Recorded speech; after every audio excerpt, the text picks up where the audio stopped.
Já, góðan daginn. Ég býð ykkur velkomin á þetta Málþing menningararf og ferðamennsku. Bæði þau sem eru hérna í salnum og þau sem fylgjast með á vefnum. Ég heiti Alma Sigurðardóttir og starfa sem sérfræðingur við húsasafns Þjóðminjasafns Íslands ásamt því að sitja í stjórn ICOMOS á Íslandi. Tilefni samkomunnar er að ICOMOS hefur gefið út nýjan sáttmála menningarferðamennsku sem var samþykkt á allsherjarþingi ICOMOS sem var haldið í Bangkok í nóvember á síðasta ári.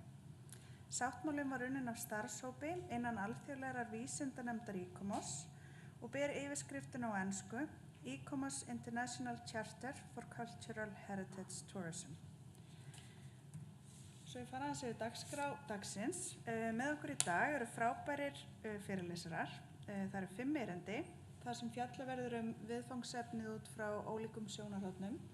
Við ætlum að byrja á erindi frá Fergus McLaren, formanni Alþjóðlegar vísindanefndar ICOMOS. McLaren er búsettur í Kanada, þannig að erindið mun fara fram í gegnum fjarfundabúnað og er á ensku. Og í lok erindis hans þá ætlum við að taka spurningar, bara svo við séum ekki að halda honum á línunni. Næst mun Guðný Gerður, formaður ICOMOS á Íslandi, fjalla íslenska þýðingu sáttmálans og eftir henni kemur Inga Hlín Pálsdóttir sem mun fjalla sjálfbærni og menningararf.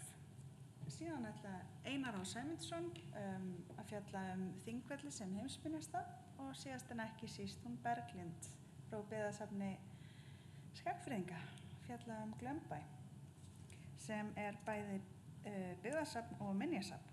Og eftir þetta maraþon ætlum við að bjóða ykkur upp á að spyrja fyrirlesarana spurninga og smá umræður og svo endum við á kaffi.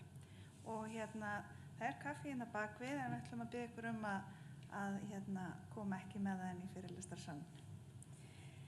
Heyrðu, þá ætlum ég bara að bjóða Guðný Gerði að taka við og segja nokkur orð.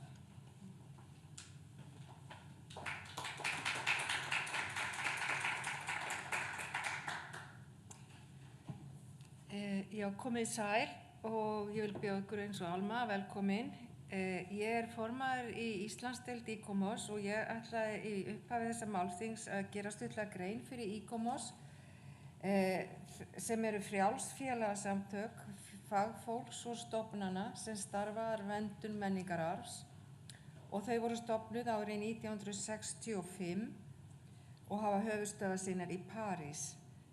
En ICOMOS er UNESCO menningar- og vísindastofnun Sameinuðu þjóðanna til ráðgjafar varðandi val á stöðum á heimsminjaskrá og veitir umsögn tilnefningar og leggur líka til sérfræðinga úr röðum ICOMOS sem að fara yfir og meta tilnefningar og taka þá í eftirliti með þeim stöðum sem að hafa komist á heimsminjaskrána, því það er ekki allir lokið þó að staðir komst á heimsminjaskrá.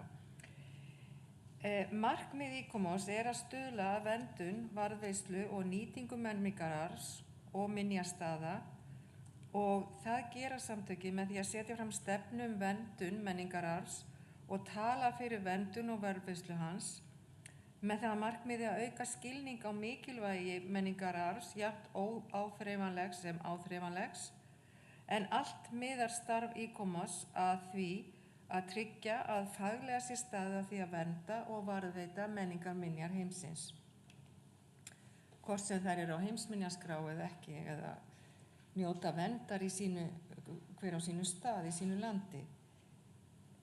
Starfsemi ICOMOS fer fram annars vegar í landsnefndum og er Íslandsdeild ICOMOS ein þeirra og hins vegar í alþjóðlegum vísindanefndum sem að fást við verndun menningarminja á afmörkuðum sviðum eða innan afmörkuðra fagsviða og vísindanefndum menningarferðamennsku sem að hefur staðið fyrir sáttmálanum sem við ætlum að kynna hér í dag og formaðurinn gerir á eftir er ein þessara alþjóðlegu vísindanefnda en þær eru mjög fjölbreyttar og spanna allt frá að fást við minjar í sögulegum borgum og bæjum, menningararf úr viði eða timbri, gleri og síðan nefndir sem fjalla heimskautaminjar, neðansjávarminjar og núna síðasta nýja var stofnuð alþjóðleg vísindanefnd geimminjar. En það hlutverk landsdeilda ICOMOS meðal annars að koma á framfæri stefnu ICOMOS og stuðla að umræðu menningarminjar. Og stefna ICOMOS byggir á þeirri hugmyndafræði að verndun og varðveisla menningarminja sé sérstök fræðigrein og stefnan hún sett fram í ýmsum ályktunum, í skrám og sáttmálum eins og hér verður einn þeirra kynntur og þetta allt saman liggur til grundvallar öllu starfi samtakanna. Og eins og hér hefur þegar komið fram, þá hefur ICOMOS nú gefið út nýjan sáttmála menningararfsferðamennsku eða menningararf og ferðamennsku og við gerð þessa sáttmála þá var haft að leiðarljósi að hann endurspegli viðurkennd viðmið og bestu venjur við stjórnun á minjastöðum og áfangastöðum sem hafa menningarsögulegt gildi. Stjórn Íslandsdeildar ICOMOS taldi ástæðu til þess að kynna sáttmálann þar sem í honum að finna mjög margt sem mjög brýnt að ræða hér á Íslandi varðandi tengsl menningarferðamennsku og ferðaþjónustu og menningararfs og líka því hvernig að best megi standa að menningararfsferðamennsku. Í þeirri öru þróun ferðamennsku og sem hefur haft í för með sér mikla fjölgun ferðamanna hér á Íslandi á síðustu árum, þá minjastaðir orðnir meðal fjölsóttustu áfangastaða ferðamanna. Það hefur skapað núning eða getur skapað núning milli annars vegar hugmynda verndun menningararfs og hins vegar hagnýtingu hans í þágu ferðaþjónustu. Og því nauðsynlegt að ræða hvernig megi sem best standa því að vernda, nýta og njóta menningararfs, hvort sem fyrir heimamenn eða gesti og ferðamenn, íslenska sem erlenda. Það ósk Íslandsdeildar ICOMOS að það sem hér fer fram í dag megi verða til þess og aðstoða við það að svo verði og ég óska okkur öllum bara góðs málþings og ég vona að verði hér góðar umræður. Og Alma tekur nú aftur við og kemur okkur í samband við Kanada. Takk fyrir.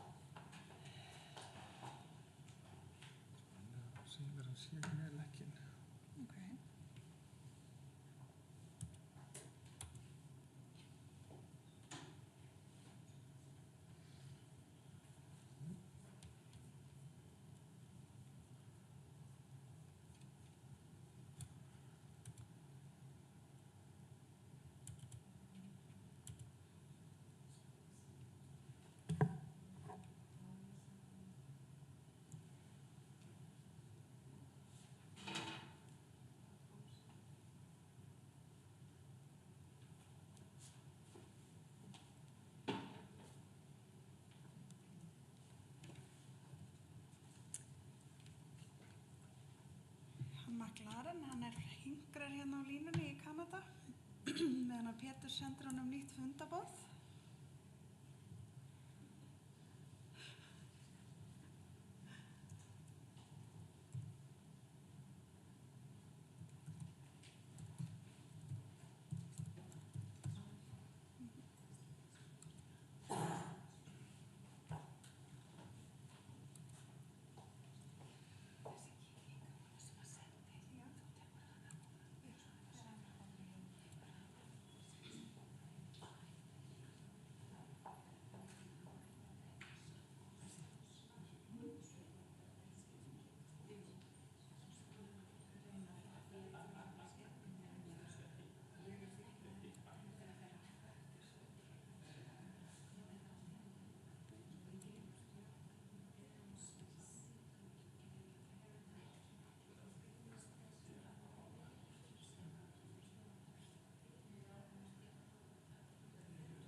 så.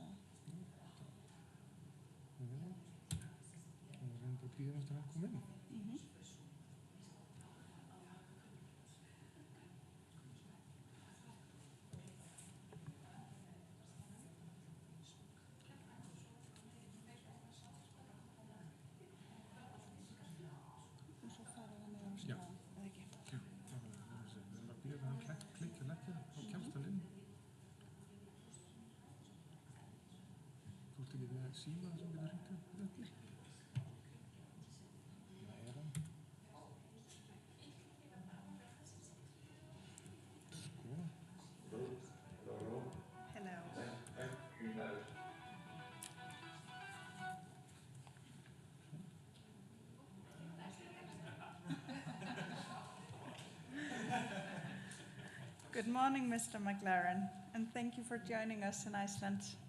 Peter.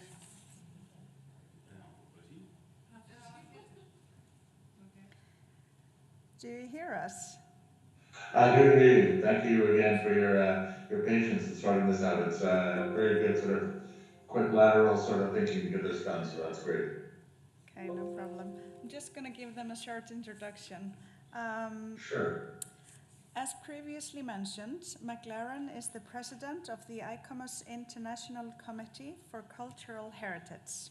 Not only that, he is also a Canadian sustainable tourism and cultural heritage management professional with 25 years of experience in North America, Africa, Asia, and Europe, with much of his current professional focus involving tourism to World Heritage Sites, climate change, and the implementation of the 2030 UN Sustainable Development Goals. His background is informed by a broad range of tourism planning, destination management, and development expertise. His professional experience includes coordinating international meetings and input as the director of the UN-funded International Year of Ecotourism, teaching sustainable tourism at McGill University, and lecturing on the subject at post-secondary institutions internationally, and serving as the president of the ICOMOS International Cultural Tourism Committee. He currently works in the expert and professional capacities for UNESCO, UNWTO, ICOMOS, and the Organization of World Heritage Sites, the World Monuments Fund, and the Economic Innovation Institute for Africa, and the Heritage and Cultural Society for Africa. He also has his own private consulting firm, MacDuff, Tourism, Heritage, and Planning. Mr. McLaren, the floor is yours. Great. Well, thank you very much. And again, as I said before, thank you again for having me here. And for those who are attending, welcome. Thanks for coming to hear me. And I will share my presentation. And what is this? Okay. And I'll start playing. What we wanted to do is just to talk today about the new ICOMOS International Cultural Heritage Tourism Charter, which was approved by members at the Annual General Assembly in Bangkok last October. And I also wanted to put it in terms of some of the tourism circumstances that Iceland has been looking at in terms of its overall sort of tourism program, and particularly pertaining to cultural tourism and heritage sites. But to start off, as Ellen mentioned, I am based in Canada. I live just north of Ottawa, the capital, and I just wanted to share some of the connections that we actually have with Iceland. Some of you may know, is Blossom Meadows. This is in the northwestern corner of Newfoundland, on the farthest point, one of the farthest points of the country, on the Atlantic shores of Canada. It is one of the first World Heritage Sites. It was nominated in 1978, and it was also founded in part because it is famous for being recognized as part of Vinland, which is, of course, was recognized during the Icelandic sagas of that era. And so this was sort of one of the first sort of tangible connections between Iceland and Canada. Sorry, Mr. McClure. Sorry for the interruption. Sure. Could you put it on as a slideshow? I am on a slideshow. What I might have to do is, let's just see, I had it, Yeah. Can you see it? Can you see it on screen now? No, it's the same.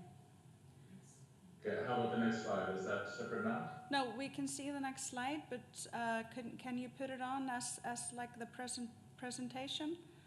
So like we just see one slide at a time? Okay, it's supposed to be, I have one slide on my screen right now. Okay. Yeah, you probably need to reverse it. So you see at the bottom to your right. Yeah. Yes. Yeah, this one. Okay, is that better now? No. Okay. Let's see. So there's one of, okay, so can you see it on screen right now? It's fine. This will do. Thank you. Sorry. Okay, sorry. No problem. Sorry about that. The next slide shows a place called Stephenson House in Alberta. It's located between Calgary and Edmonton, and this is it's a provincial heritage site. This celebrates Icelandic heritage in settlement heritage in Canada. And there's also the fellow who owned that place, a fellow George Stephenson, was a poet laureate in the province of Alberta. And finally, Gimli.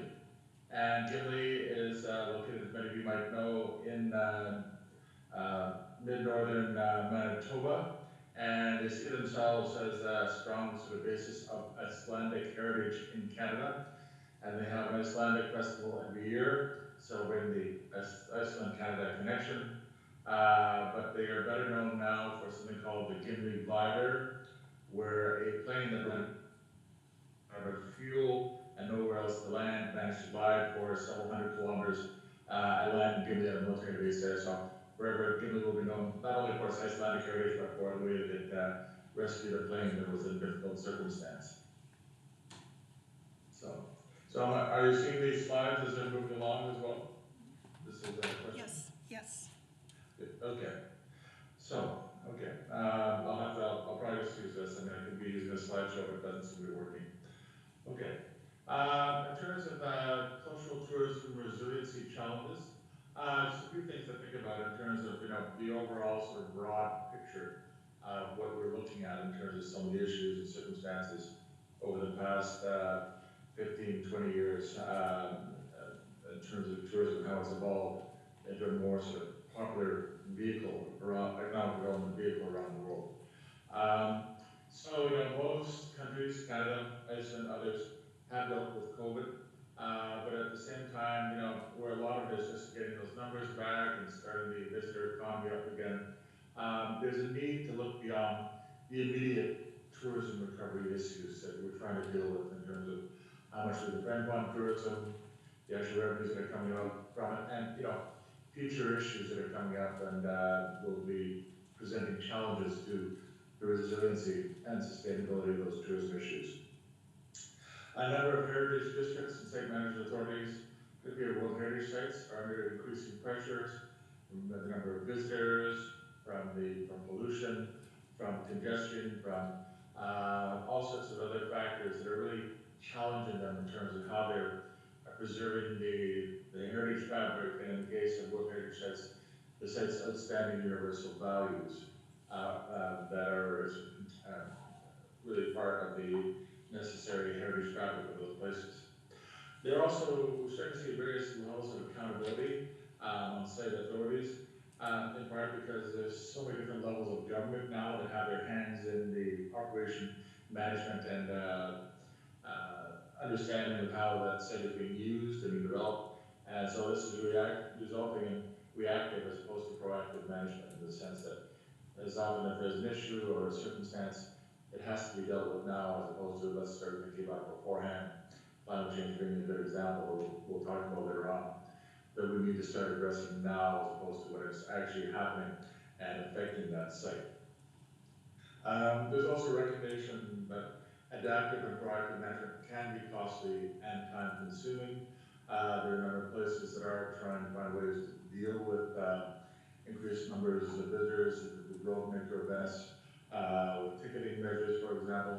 But to implement that, and not only it doesn't just become a ticketing issue, but it also becomes a communication issue and becomes a PR issue because now starting to ticket these places for visitors, it's causing concern amongst different cultural heritage authorities in terms of, is it a Disneyland or is it actually a living space?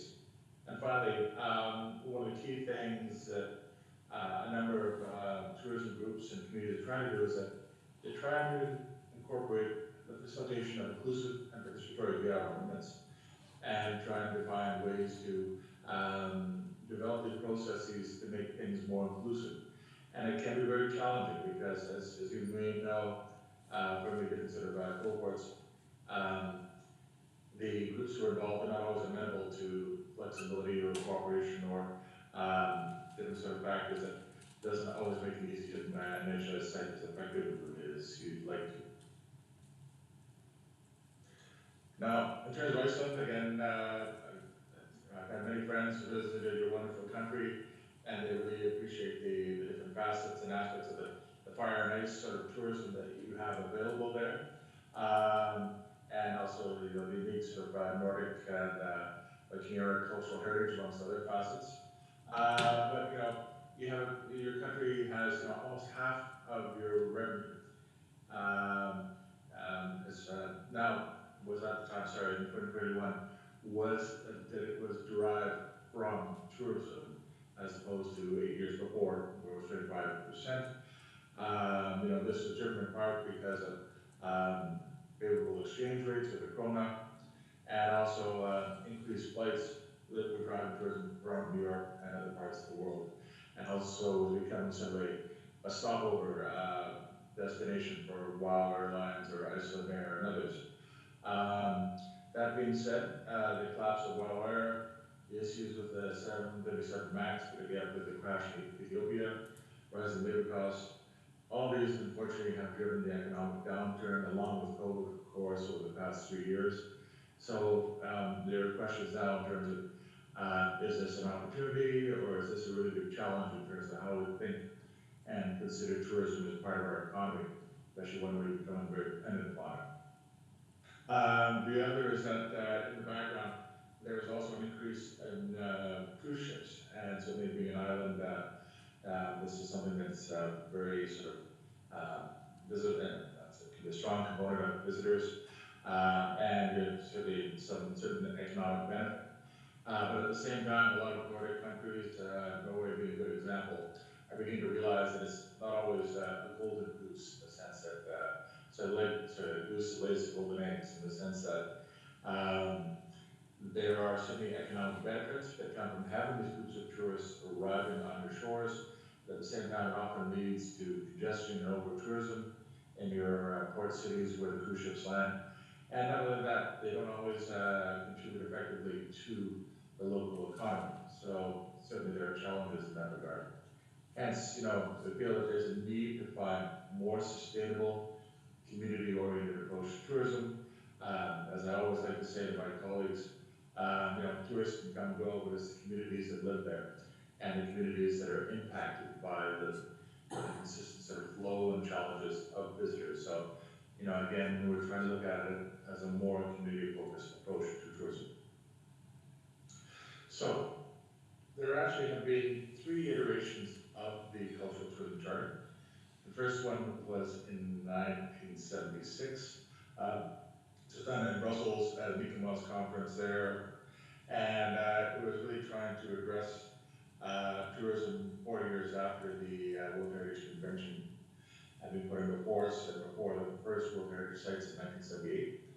And the document outlined an approach that focused on the economic benefit of tourism as well as cultural and education. So really trying to expose the individual sites and their history and unique aspects to a broader audience through monuments and sites. Again, and the goal is to support educating tourists on the value of these monuments and why they should be preserved. So in some ways, it was sort of a PR marketing exercise to support that initial process in World Heritage, and also to support training for stakeholders, and in the sense that whether you're part of the the visitor economy, as a tourism operator, as a government official, as a community member, as someone who's associated somewhat with tourism, how you develop and implement tourism use at heritage sites. 23 years later, in Mexico City at the General Assembly there, this was 7 years after the first summit in 1992 in Rio, as well as various other initiatives that were taking place. The intent was to look at respecting and enhancing the heritage and living cultures of host communities. So again, you're starting to see a bit of a shift in terms of looking at communities themselves, how they're being impacted, and the potential benefits that they have of encouraging tourism at the various destinations and sites. Again, going back to the first summit, trying to look more in terms of sustainability, the environmental, social, and economic aspects, of course, pertain to the individual sites. And later on in 2002, when UNESCO added a fourth pillar, which is culture.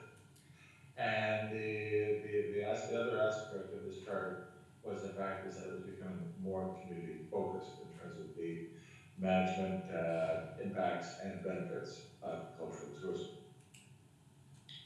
So, I put this big slide here, relevance. Why? Well, as many of you know, tourism is changing in many ways.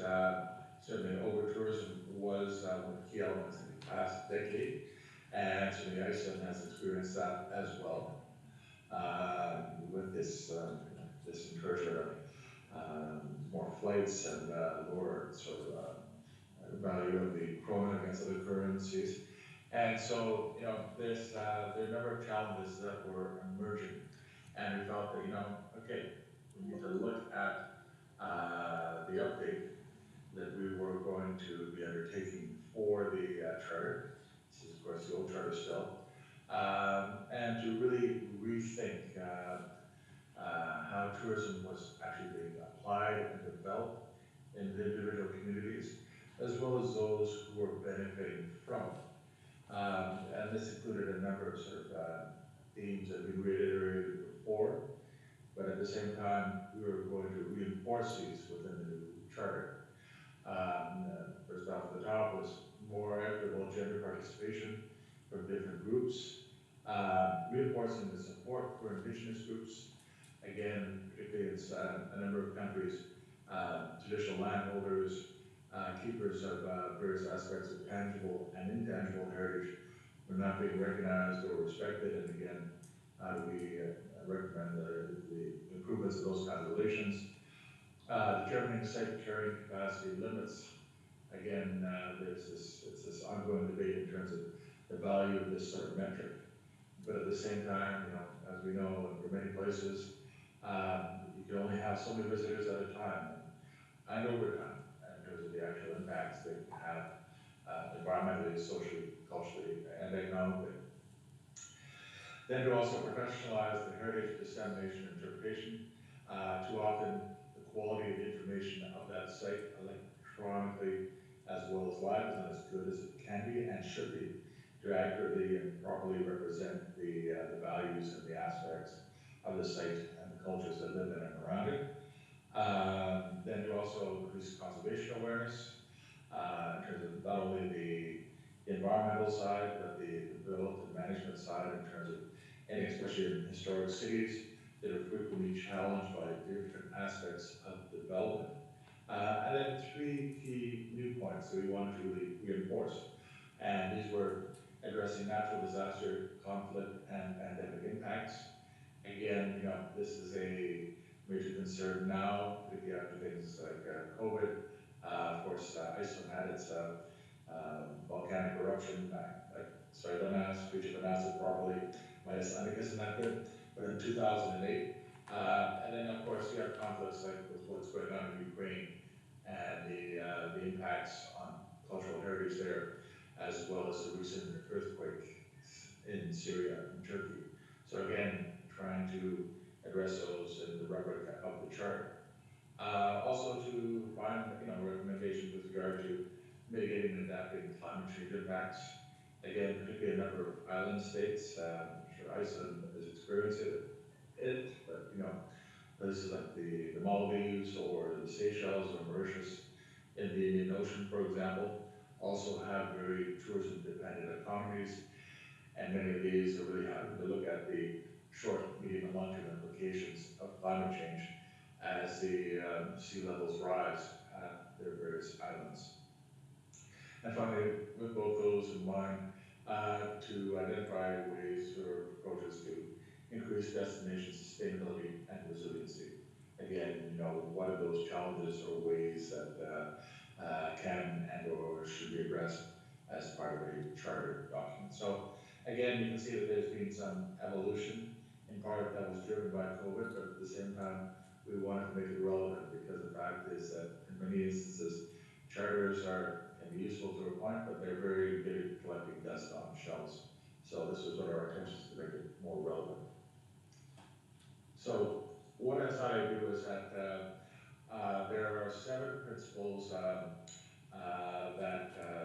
are key to the aspects behind the Cultural Heritage Tourism Charter. And what I thought I'd do is I'd use the World Heritage Site where I live. It's about a 10-minute drive from here, 15-minute drive, but it's the Rideau Canal World Heritage Site. Some of you may know it, some not, so this is a good way to introduce it. But I think it's a good way to show how the 7 principles can operate within a World Heritage Site or a Heritage Site venue. So just here on the left, this is what the canal looked like when it was built on the mid-19th century, around 1840. And then on the right, you see a photograph where the top left is the Houses of Parliament. This is the Chateau Hotel, and this is the Ottawa River to the right, this big sort of flat body of water. And right to the middle is the Rideau Canal. So just to get this out of the way, right here, the Rideau Canal. 2 years ago, I've seen some of these protests. We usually don't do this in our country, but they decided to have a convoy in Ottawa, and this is how, in Canada, this is how they decided to protest the COVID and other things that were going on in the country. And this is right near the Rideau Canal, so very proper. At least I thought I'd get that out. Just there's always some curiosity when people ask about the convoy issues. So the Rideau Canal, it's a 204-kilometer site, goes from the northern end here in Ottawa all the way down to Kingston on Lake Ontario. It is an industrial heritage site, and it was nominated as a site because of the fact that it is one of the world's longest slackwater canals that still is operating in the way that when it was constructed back in the 1840s. It hasn't changed in terms of the look, feel, and design of the various structures and elements, and it still operates where it was intended originally as a military installation. It now serves as a recreational platform for various kinds of boats, canoes, kayaks, power boats, etc. During the winter, this is what it looks like. This is the House of Parliament again. And these are the recreational boats that use it. So this is one of the elements that we have. And during the winter, it becomes the world's largest skating rink at 7 kilometers long. And we have various facilities and installations along the way, and it helps to activate tourism on this site, which generates about $10 million per year for associated tourism along the different parts of the canal, particularly in the National Capital Region in Ottawa. Now, let's look at the various chapter principles. Principle 1 was to place cultural heritage protection and conservation at the center of responsible cultural tourism planning and management. So again, we have a number of cultural heritage structures within and around the canal. So again, this is the Houses of Parliament. that we're currently going through a $10 billion construction restoration and conservation approach in Ottawa. And this is a repurposed building that's housing our Parliament for now. So again, really sort of focusing on the maintenance and conservation structures along the way. Principle 2, manage tourism and cultural heritage places through planning instruments and management plans, or my monitoring and carrying capacity and other planning instruments. So again, a lot of it is focusing on a proactive approach and to look at those different elements where you can conserve and manage the different resources that are in and around the canal, and to show that there's a natural integration and thinking, whether it's dealing with traffic, whether it's dealing with infrastructure, whether it's dealing with various sorts of elements that can help to flow and manage visitors in and around the in the canal and its structures. Principle 3, enhance public awareness and visitor experience through education, sensitive interpretation, and presentation of cultural heritage. There's an intention to ensure that, as with this large signboard here, or various forms of interpretation along the canal, to ensure that the information is accurate, linked to various sort of digital platforms, and a number of factors that incorporate the different stakeholders. Particularly now in Canada, we have more of an integration into incorporating Indigenous peoples and their stories and their impact on the cultural heritage resource as well. So there is that kind of dialogue. Principle 4, recognize and enforce the rights of communities, Indigenous peoples, and traditional owners by including access and engagement in participatory governance of the cultural and natural heritage commons used in tourism. Very much now, in terms of any decisions that are being made in and around the canal, particularly around the northern edge, the canal goes through the traditional lands of the Anishinaabe or Algonquin peoples, and now it's an absolute necessity to ensure that they have an equal say and participation in decisions and management of the canal. So again, trying to ensure that that actually occurs on site. 5, raise awareness of cultural heritage, reinforce cooperation for heritage conservation among all tourism stakeholders involved in tourism. Ottawa has, particularly with the canal, has a number of groups that have a direct link to this one World Heritage Site. There's the city, the actual management authority, which is our National Parks Agency, or Parks Canada, various sort of groups within the province, local authorities and funding institutions. And then at the bottom, we see the NCC, or the National Capital Commission, again, which manages resources within the National Capital.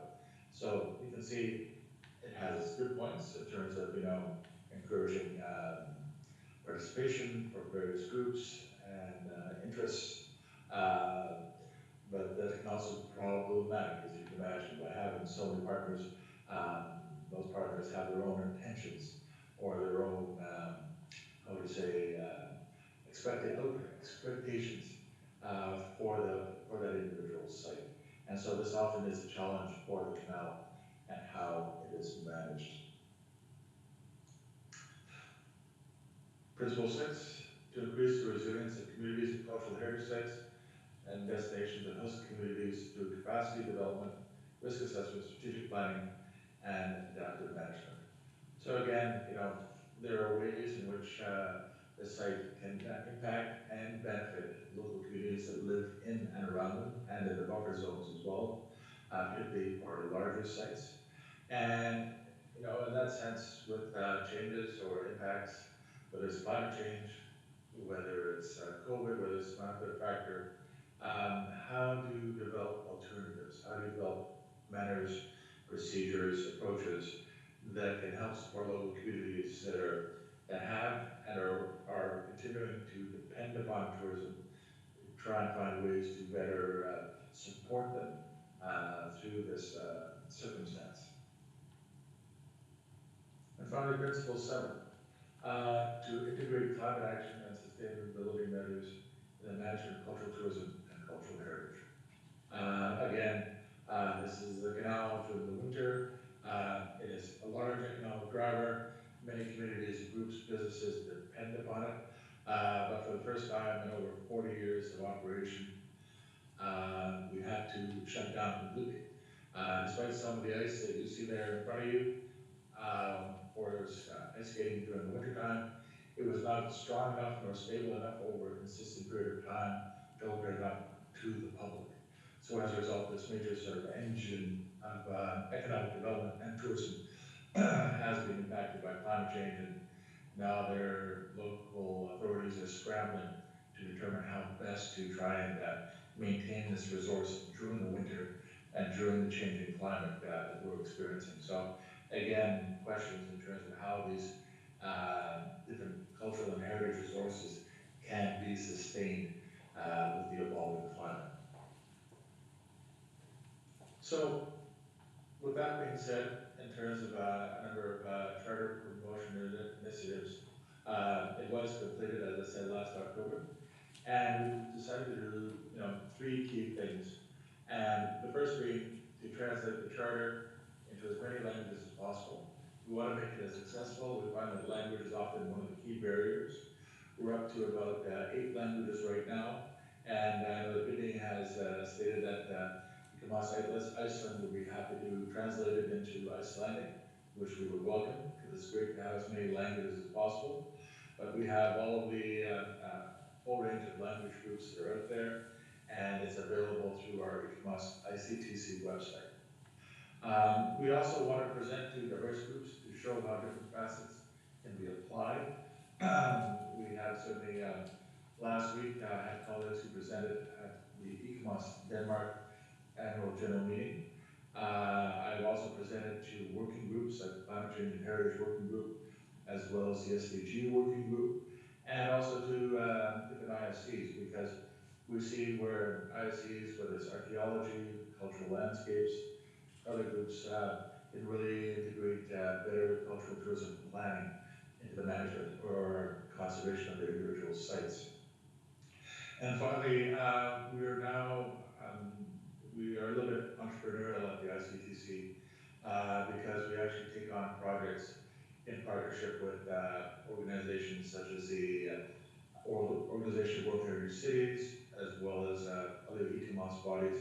And we have actually started to integrate the charter principles into our projects. And I'll show you 2 examples and then an opportunity for ICOMOS Iceland. So sorry.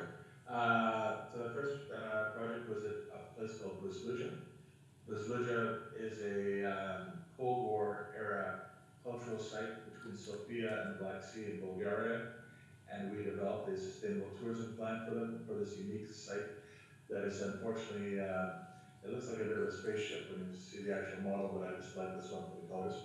And the intent there is to try and find ways to showcase and promote the site, while at the same time try and find ways to broaden the tourism benefits beyond the actual site itself into the Kasabak municipality region that it supports. So again, we are incorporating our our cultural heritage tourism principles in the sustainable tourism plan for this site.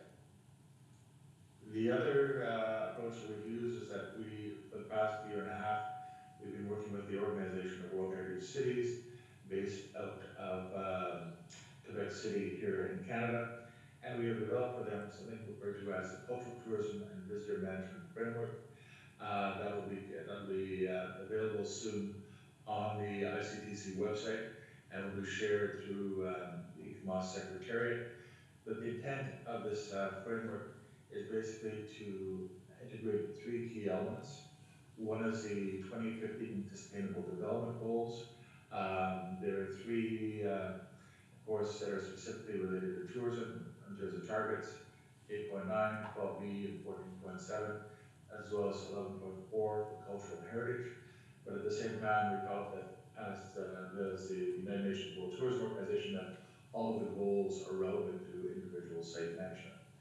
And within that, we've also used the 7 principles as the sort of structure, and then align that with something that has been developed by the UNESCO World Heritage Center, known as the Visitor Management Assessment and Strategy Tool, which is used as a way to integrate the 4 different facets of sustainability: economy, environment, social aspects, and culture.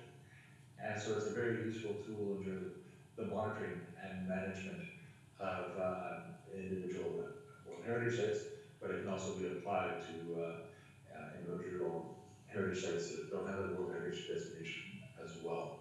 And that will be live within the next 2 or 3 weeks.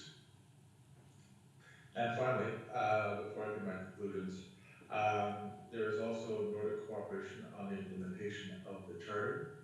One of my colleagues and friends is Cecily Smith-Christensen, who is the head of the ICOMOS Norway Cultural Tourism Committee, and she just wanted to, especially she knew that I would be speaking with you here today, and she wanted to emphasize the fact that there was a project between 2012 and 2014 through the World Heritage Center that's available online, which is towards the Nordic Baltic pilot region for World Heritage and Sustainable Tourism. So there have been discussions and intentions to try and support sustainable tourism within the region, pre-COVID, of course, and pre-SDGs. So that's a very interesting discussion.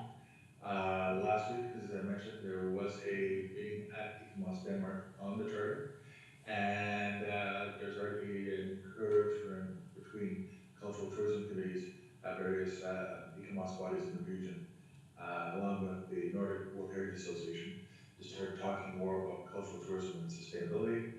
And finally, with the Nordic Conference in September, I believe, is when it will be occurring, there's an intent to convene a meeting between Nordic cultural tourism reps. We have several, I'm not sure if you have them yet, from Iceland, but you're always welcome to join, and to begin that dialogue in terms of how to best implement the Charter and its principles into the operational sites within your country and the work of your ICOMOS National Committee. So, in conclusion,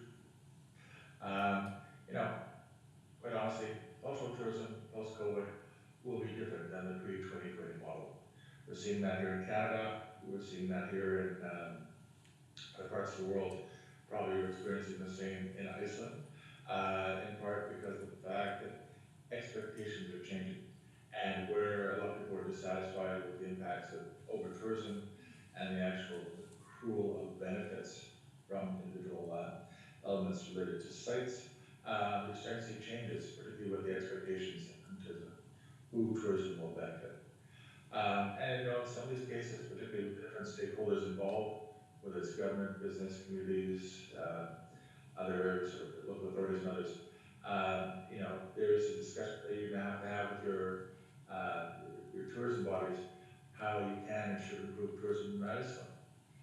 Certainly, we're doing the same here in Canada right now, but it's, some of these discussions are not easy because, again, for me, tourism is always about expectations, and sometimes, or often, they're not always met to the level that we would expect to. It's important to develop planning and resilience approaches, particularly with regard to systems, supply chains, and sustainability. This will not be the first this is not the first pandemic, it will not be the last. And there are always circumstances, whether natural disasters, volcanic eruptions or other factors, earthquakes or climate or other elements that are going to affect the resiliency and sustainability of sites, countries, various locales, so it's something to consider. And the next point is that within that sort of mindset, recognize that recovery from COVID and rejuvenation is going to take time. It's not going to happen today, it's not going to happen next week, next month. The retrenchment and the return of visitation and the types of tourism that you want takes time. It's always a bit of investment, marketing, and patience in terms of trying to get things back to, not just the numbers that you had 2-3 years ago, which many tourism authorities are trying to do, but also in the way that you want that tourism to be occurring. And finally, if you're talking in a short, medium, long-term considerations. Remember, the big issue, particularly for island states, like Iceland and others, is climate change. I mean, it's here. And certainly various parts of the world are being affected by it. Rising sea levels, increased forest fires, other challenges related to loss of biodiversity. There's a whole gamut of things that are happening right now. So how best can we prepare in terms of adapting and mitigation to deal with these changes? And, is it actually feasible? In some cases, there are some real issues or challenges that may be insurmountable in some cases. So, but at the same time, something has to be undertaken from a planning and management standpoint. So that being said, Tak, thank you for having me, and thanks again for resolving the issues in terms of the technical connection. Sorry I didn't have a full screen, but at least I think I was able to have my slides there. And so I will turn it back to Alma. Thank you, Mr. McLaren, for a very informative lecture. If you could hang on the line, I'm sure that Sure, yeah, I'm right here. Someone here has a question for you. And since this is the only mic that's that he can hear you from, so you're welcome to come here and ask him directly a question, if you have any. Okay, thank you. Yeah, Guðni?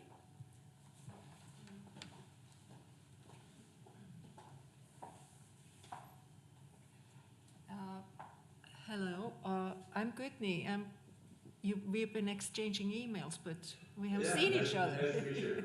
Thank you. Nice to meet you too. Well, I would just like to thank you very much, and I want to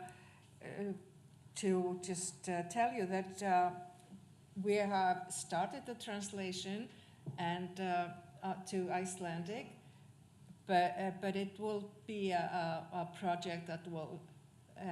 It seems to be a little more complicated than we thought in the beginning, but we are sure that when we have the Icelandic translation and can start to work with it, it will be a great help for those of us who are working within this field of heritage and also cultural tourism. And many of the issues that that you have gone through in the charter are very relevant to us. And you have mentioned over-tourism, and would you please explain what do you mean by that? This is a new one of the concepts that we have to find an Icelandic word for in the translation. So could you sort of tell us a little bit about what is meant by that? Sure, happily ready to do so. And thanks again for offering to translate the charter. I realize it's going to take some time, but I do appreciate your efforts of you and your ICOMOS Iceland colleagues doing so. So in terms of the over-tourism issue, it was first discussed back in 2015 by the editor of something called Skip magazine, which is a travel publication. And the idea behind it is that many sites have certain carrying capacities or abilities to address and support tourism. Over time, in terms of tourism numbers, a bunch of things begin to happen when we start having increasing unmanageable levels and numbers of tourism. You start placing demands on local infrastructure, local water, local resources, the ability to travel and live in a community becomes almost impossible in some ways because of traffic and visitation numbers. And also on the other side, from the visitation standpoint, the quality of that experience is challenged because you have places like Venice or Barcelona or Dubrovnik or Amsterdam or others in Europe, possibly Reykjavik as well, where if you think of when you travel to a place and how you sense it, how you experience it. If you're dealing with crowds, if you're dealing with 3-hour lineups or 2-hour lineups, or if you're just constantly sort of hemmed in by throngs of people, at what point does that become a qualitative experience to be appreciating that site? So this is what we were seeing pre-COVID, was that a lot of major destinations and sites were just going beyond their ability to accept and promote and show their sites to the volume of tourists that were arriving at that destination. Thank you. I think we have a good now way, what we would say, to carry on our work with the translation. So thank you very much. Thank you. Tack. Any other questions for McLaren? No? Well, we are a bit stretched on time, so thank you very much, Mr. McLaren, and hopefully we hear from you again. Thank you for having me, and you're welcome to connect and as you move forward with the management of your World Heritage Sites or other venues. And we also we welcome new members to the ICDC at all times, and we're happy to welcome some new ones from ICOMOS Iceland as well. Thank you so much. Have a good day. You too, thank you very much.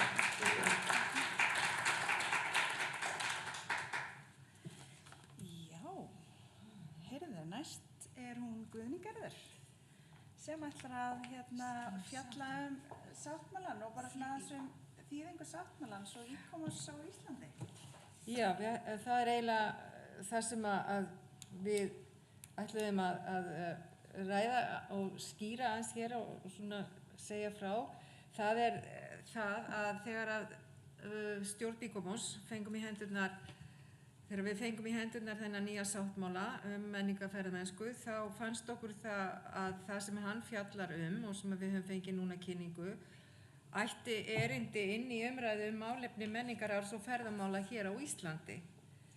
Og þess vegna tókum við þá ákvörðun að láta þýðan á íslensku og við héldum nú í fyrsta þeir eru nú bara létt verk og einfalt og ekki en svo reyndist það nú reyndar svolítið snúnara sem heldur virtist í fyrstu og við erum að vinna í þýðingu, höfum drög sem við lítum á sem skjal í vinnslu en ekki tilbúið til útgáfu ennþá og það sem að kannski það sem hefur reynst okkur og reynst flóknast í þessari þýðingavinnu í rauninni eru hugtökin. Það er að þýða hugtök sem bæði hugtök sem snerta menningararf og verndun og minjavörslu og líka ferðamennsku.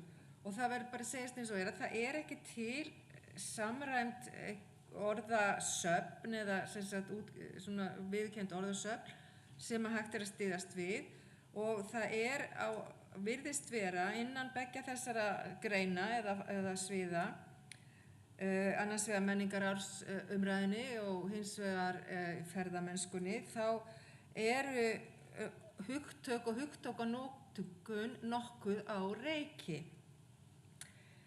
Og það eru bæði til margar þýðingar á sama hugtakinu en sem að þýða þá ekki alveg það sama og svo eru hugtök sem að bara þýða svo geta haft svo margs konar þýðingu og líka það þannig að orð sem að við rákumst á í þessum sáttmála og ætluðum að þýða, þau eru bara ekki til dæmis í orðabókum eins og orðabók Árnastofnunar. Og ég ætla nú bara í fljótheitum að nefna þetta nokkur dæmi eins og menningarferðamennska eða menningararfsferðamennska sem þýðingu á Cultural Heritage Tourism. Það orð ekki í nútíma orðasafni vef orðabókar Árnastofnunar, það byrjaði þar. Og svo það Cultural Heritage sem hefur ýmist verið þýtt sem menningararfur eða menningararfleifð og meðal annars í opinberum skjölum sem gefin út til dæmis af ráðuneytinu, menningarmálaráðuneytinu. Og hægt að nefna það hér að samningur UNESCO sem sagt grundvöllur heimsminjaskránar og Ísland hefur staðfest og gefið út heitir á íslensku Samningur UNESCO verndun menningar og náttúruarfleifðar heimsins. Þannig að þarna kemur svona það strax upp. Tourism sem og ýmsar samsetningar þessa sem sagt hugtak, það heldur ekki einfalt. Það það er í rauninni marg slungin merking, ferðaþjónusta, ferðamennska, ferðamál og stundum bara túrismi og þetta allt orð sem eru til í orðabók, til dæmis þessari nútíma orðabók Árnastofnunar.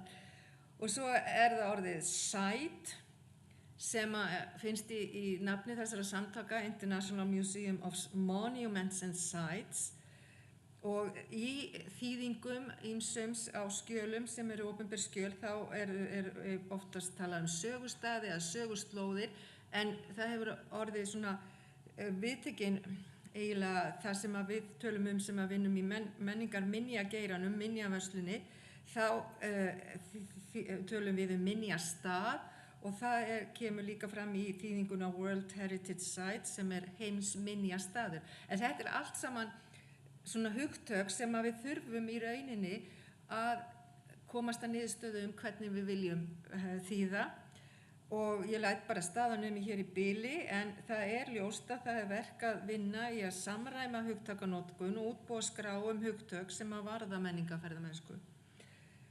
Og þess vegna hefum við í stjórn Íslandsdeildar ICOMOS í huga að leita til annarra samtaka og fræðimanna á sviði menningarfræða, menningararfsfræða og ferðamennsku að fara í að vinna hugtakaskrá sem getur nýst okkur öllum.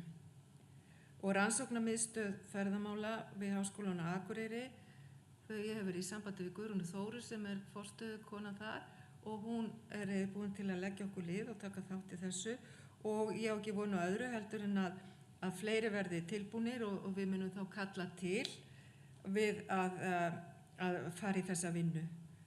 Og það þá markmiðið að þegar þessi hugtök verða komin á hreint og við erum búin að eiginlega sættast eða komast að niðurstöðu það hvernig við eigum að tala menningararfsferðamennsku að þá ljúkum við þýðingu sáttmálans á íslensku og gefum hann út.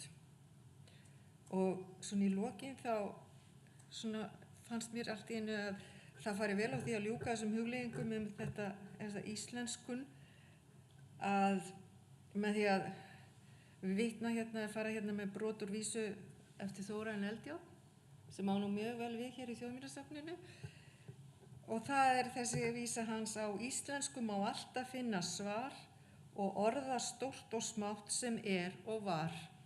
Og það það sem við vildum segja í bili að við vonumst til þess að geta fundið þessi orð sem við þurfum til þess að geta talað menningarferðamennsku eða menningararfsferðamennsku á íslensku. Takk fyrir.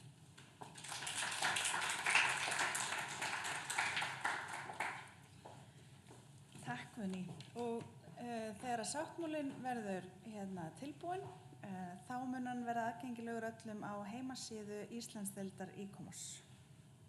Heyrðu, næst ætla ég að bjóða hana Ingu Hlín Pálsdóttur, ráðgjafa í ferðamálum hjá Inga Hlín Consulting, velkomna. Og hún ætlar að fjalla sjálfbærni og menningararf.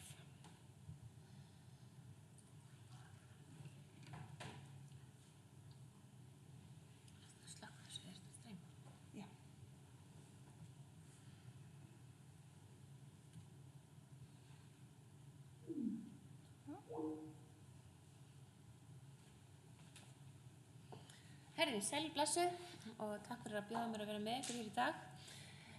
Ég heiti Inga Hlín og búin að vinna í ferðaþjónustu í eiginlega get satt að fara að segja 10 ára, það svolítið skrítið að segja það. En ég var fyrst hjá Íslandsstofu og útflutningsráði og svo fyrir nokkrum árum síðan ákvað ég aðeins að venda kvæði mínu kross og búin að vera í ráðgjöf til áfangastaða og svæða og landa síðan. Og mitt búin að vera að vinna mikið með þessu svona áfangastaðastjórnun og slíka vinnu sem eitt af því sem ekki til endilega samræmt orð yfir. Og kannski gaman að segja það að frá því að Fergus nefndi overtúrism og skiptgreinina að sú grein meðal annars ég var í auga þess storms bókstaflega þegar sú grein kom út og meðal annars vitnaði mig og fleiri fórkólfa í ferðaþjónustu á þeim tíma og mikið sem þurfti að leggja í það að útskýra að hér væri kannski ekki alveg beint þessi overtúrism sem væri verið að vitna í. Hér væri ekki 3 tíma raðir til dæmis eins og hann var að vitna í. En að sjálfsögðu samt þurfum við að huga að því hvernig við stýrum okkar ferðaþjónustu og okkar áfangastöðum og hvernig við eigum að gera það vel. Það sem mig langar að fara aðeins yfir í dag að tala aðeins áfangastaði, sjálfbærni og menningararfinn. Og mig langar að tengja það aðeins bara við umheiminn, það kemur kannski aðeins inn á það sama og Fergus, ekki kannski það sama en það svona reflektar á það sem hann sagði. En líka hvernig við erum að hugsa okkar ferðamenn á Íslandi og hvernig þeir ferðamenn sem koma hingað, hvernig þeir sjá áfangastaðin okkar og líka hvernig þessi áfangastaðastjórnun, þessi breyting sem að verða, hvernig það að breytast á Íslandi. Og kannski beint í það sem Fergus var að segja, Ísland þarf að finna leiðir í þessu og Ísland byrjað að finna leiðir í þessu, bara svo það sé sagt. Og ég ætla að fara inn á það í minni kynningu, þannig að það flæðir í gegnum allt saman. En það sem brennur á alþjóðavísu í ferðaþjónustu núna auðvitað stríðið og verðbólgan, þetta náttúrulega tvennt sem að hafa áhrif á hvort annað. Umhverfismálin, og Fergus kom einmitt inn á þetta, skógareldar, flóð, nú eru snjóflóð líka fyrir austan og fleira, og það sem að gerist þar náttúrulega hvert fer fólk, hvert ferðast það í tengslum við það. Það gríðarleg vöntun á fólki, alveg sama hvar í ferðaþjónustunni það hvort það eru sérfræðingar eða fólkin á gólfinu eða hver það og það á ekki bara við hér á Íslandi, þá bara við í öllum heiminum. Og saman með tækninni, að það gríðarlega mikil tækni þróun eiga sér stað og þessi stafræna þróun og þessi þróun varðandi bara flugið, bara það er stutt í það að verða komið rafmagnsflug hér á milli Akureyrar og Reykjavíkur. Það er bara, þeir voru að sýna flugvélina bara fyrir 2 vikum síðan. Þannig að þetta að gerast. Og þessi tækni þróun alveg að hafa áhrif á það vantar líka fólk með þessa þekkingu inn í ferðaþjónustuna. En svo það kannski bara svona stóra málið og ekki bara í ferðaþjónustu heldur í bara öllu því sem við erum að gera sjálfbærnin og þessi hringrásar hagkerfis hugsun. Og það sem í ferðaþjónustunni komið núna umræði það sem kallast nærandi ferðaþjónusta og þarna líka aftur ekki búið að finna alveg rétt á orðið en þetta regenerative tourism og það sem verið tilraun til að tala nærandi ferðaþjónustu.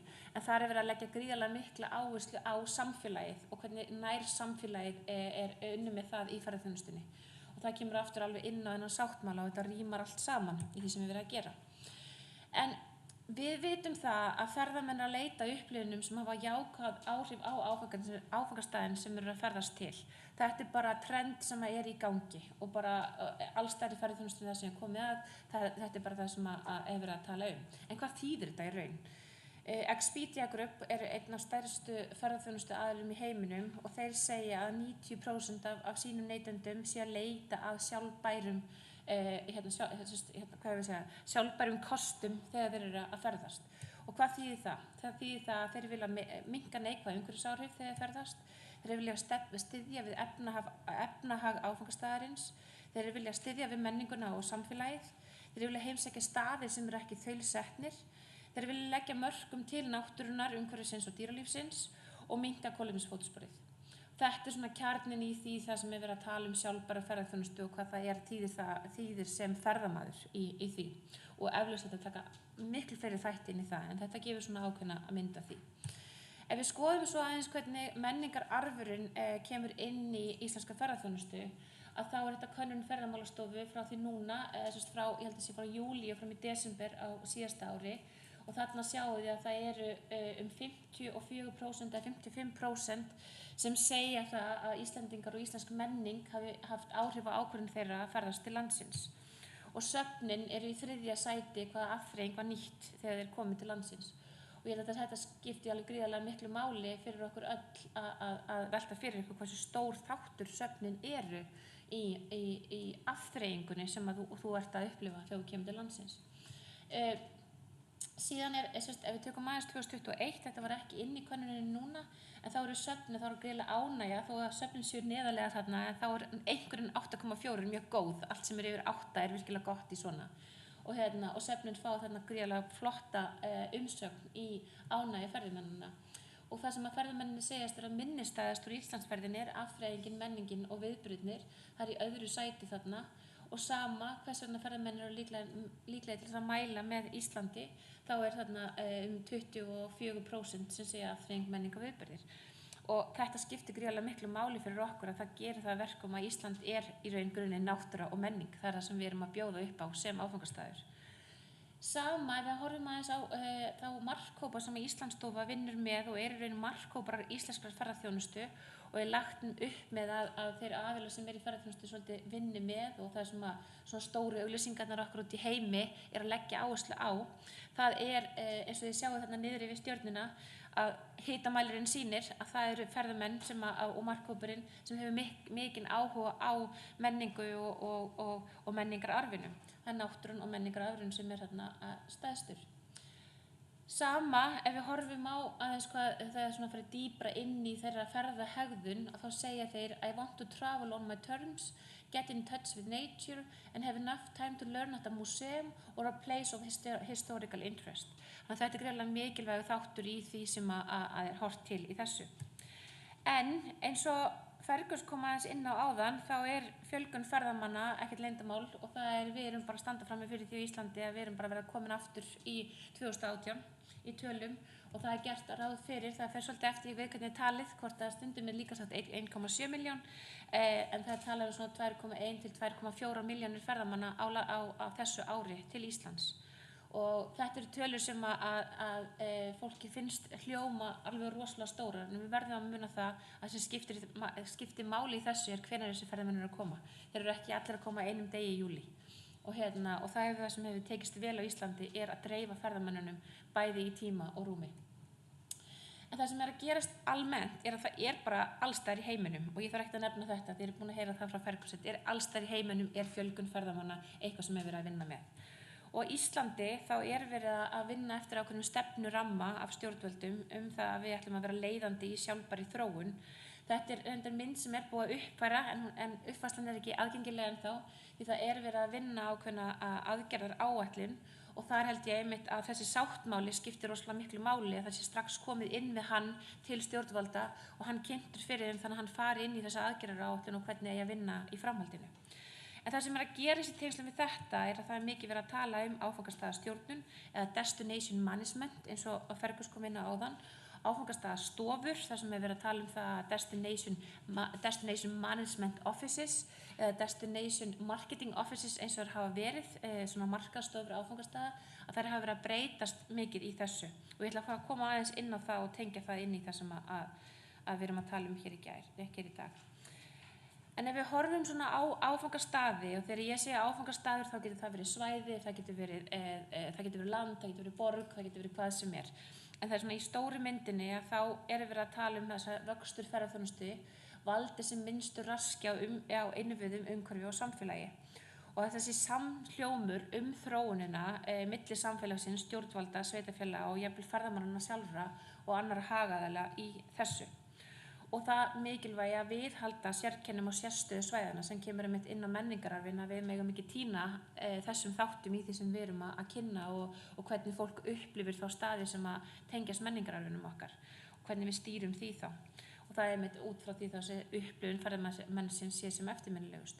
Og við megum ekki gleyma því líka í þessu að þetta alveg eins við íslenska ferðamennin eins og erlenda. Við erum svolítið gefna að hugsa alltaf erlenda ferðamennin og það allt honum að kenna, en við erum líka ferðamenn í okkar eigin landi og ég held að það skiptir mjög miklu máli í þessari umræðu.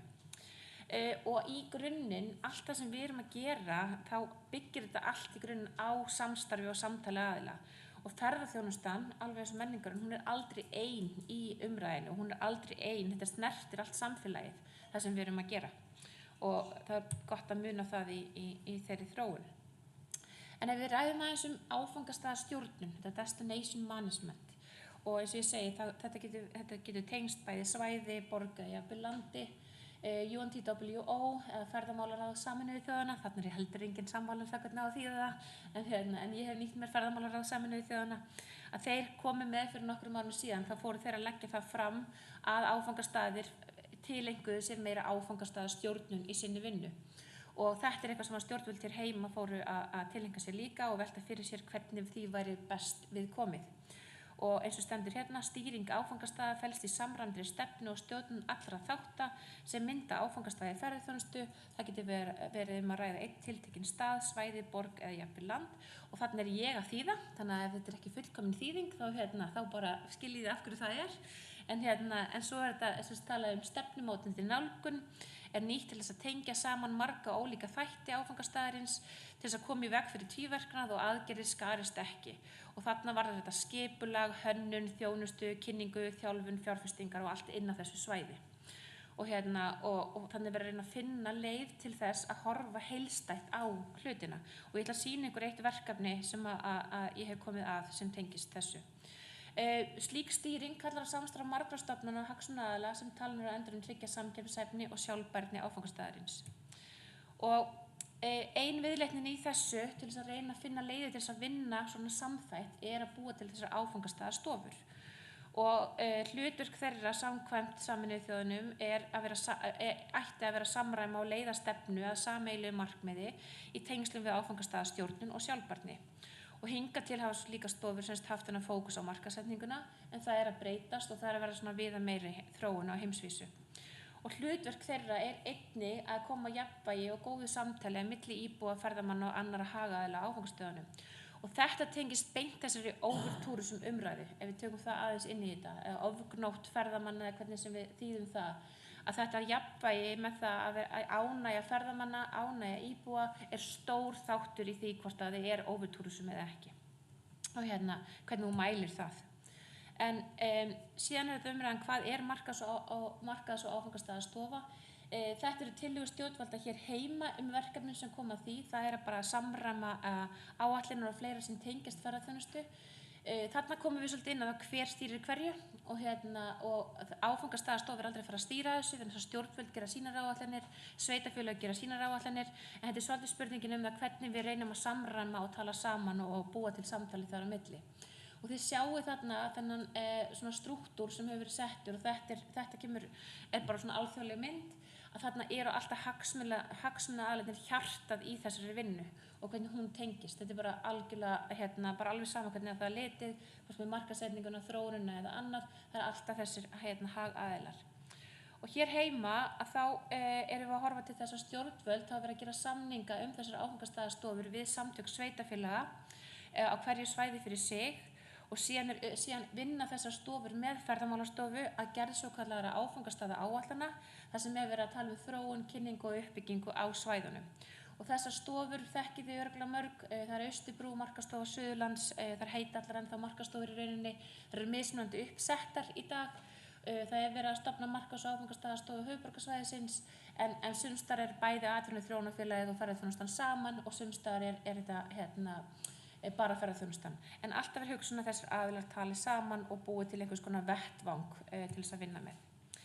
Ég ætla bara að taka smá dæmi því ég mikið verið að vinna fyrir austan og það svona dæmi það þau hafa verið að vinna svæðisskipulaginu með öllum sveitarfélagunum á Austurlandi og það nýkomið út og svo gerðum við það sem við kallum ramma hluti aðalskipulags fyrir Stuðlagil og það svona áfangastaður þar sem þú ert með landeigendur, þú ert með aðila sem þarf að setla hvernig ætlum við að horfa á þetta sem heildstæðan áfangastað en ekki bara öðru megin við gilið og hinum megin við gilið og gera eitthvað annað.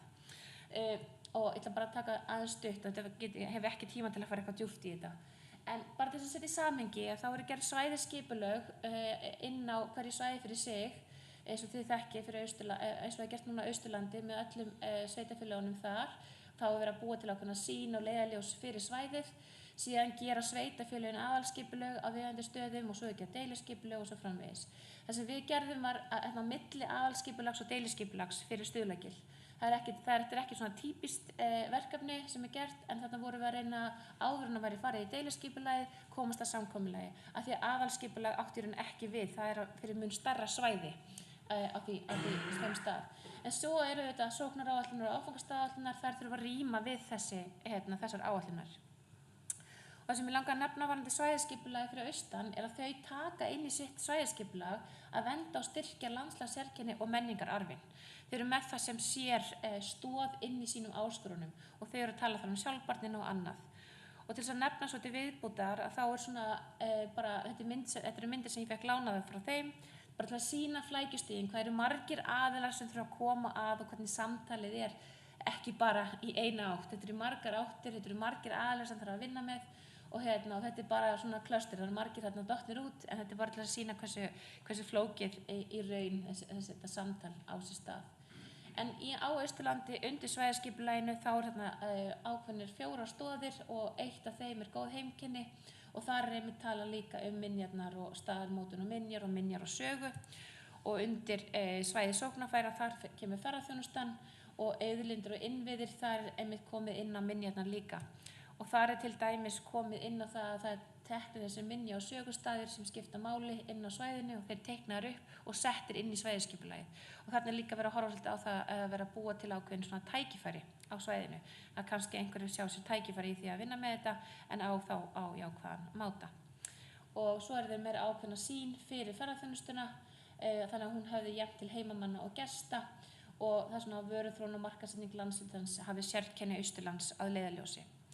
Ef við tökum aðeins Stuðlagil þá var gerðið þessi rammahluti og það var Málþing sem að fjármagnar þennan rammahluta og ég veit þetta algjört torf fyrir marga þegar maður að koma að þessu það tók mjög langan tíma að skilja allar áætlanirnar en það sem að hjálpaði mér rosalega mikið að við erum að búa til stefnumótun fyrir Stuðlagil og þarna eru 3 eða 4 landeigendur, þarna komið líka stjórnvöld, ríkið og eitthvað hluta og svo ertu með sveitafélagið og það var engin sammála það hvert við ætlum að stefna.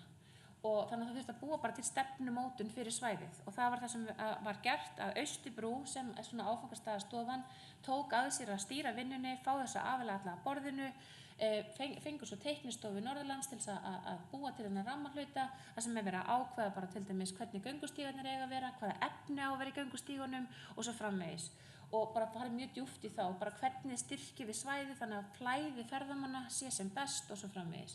Og þessi skýrsla ekki komin á netið en það eru drög að henni ef þið googlið það. Og hún sett þá í raunverulega að samþykki. Og þarna inn í þessum rammahluta akkurat komið sérstaklega inn á sögu og minjar. Og þannig að það sem þetta svolítið gott dæmi það hvernig við erum kannski svolítið að horfa út frá sáttmálanum að tryggja það að þetta sé inn í öllum áætlunum sem verið að vinna að menningararfurinn og verndun hans. En í lokin að þá bara ábyrgðin auðvitað okkar allra sem erum að vinna í ferðaþjónustu og gagnvart menningararfinum og það bara stundum, ég búin að vera svolítið lengi í ferðaþjónustunni og ég var líka með skapandi greinar hjá Íslandsstofu þegar ég var þar og við erum stundum svolítið gjörn á að vísa á hvort annað að þinn bjóð ekki hinnum og svo framvegis en þetta bara ábyrgð okkar allra að kalla til borðsins og passa upp á að allir séu með í samtalinu. En hvernig við gerum þetta svo í lokin, eins og ég nefndi áðan, að það auðvelt að segja áfangastaðastjórnun, en stjórnunin í raun aldrei hjá einhverjum einum aðila. Ég held við verðum alltaf að horfa á þetta heildstætt og þetta kannski byggir á samtalinu í lokin. En ég hætti ekkert að tala hvað samstarf eykur slagkraft, ég gerði það alla mína tíð hjá Íslandsstofu og held því áfram sem ráðgjafi, þannig að ég enda mína kynningu því og bara þakka fyrir tækifærið að tala hér í dag. Takk fyrir.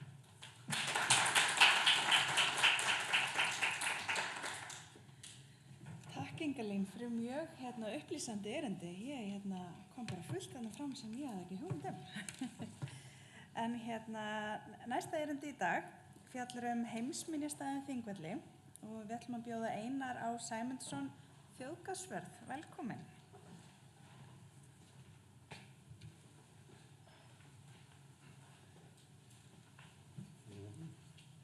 Þetta æsispennandi.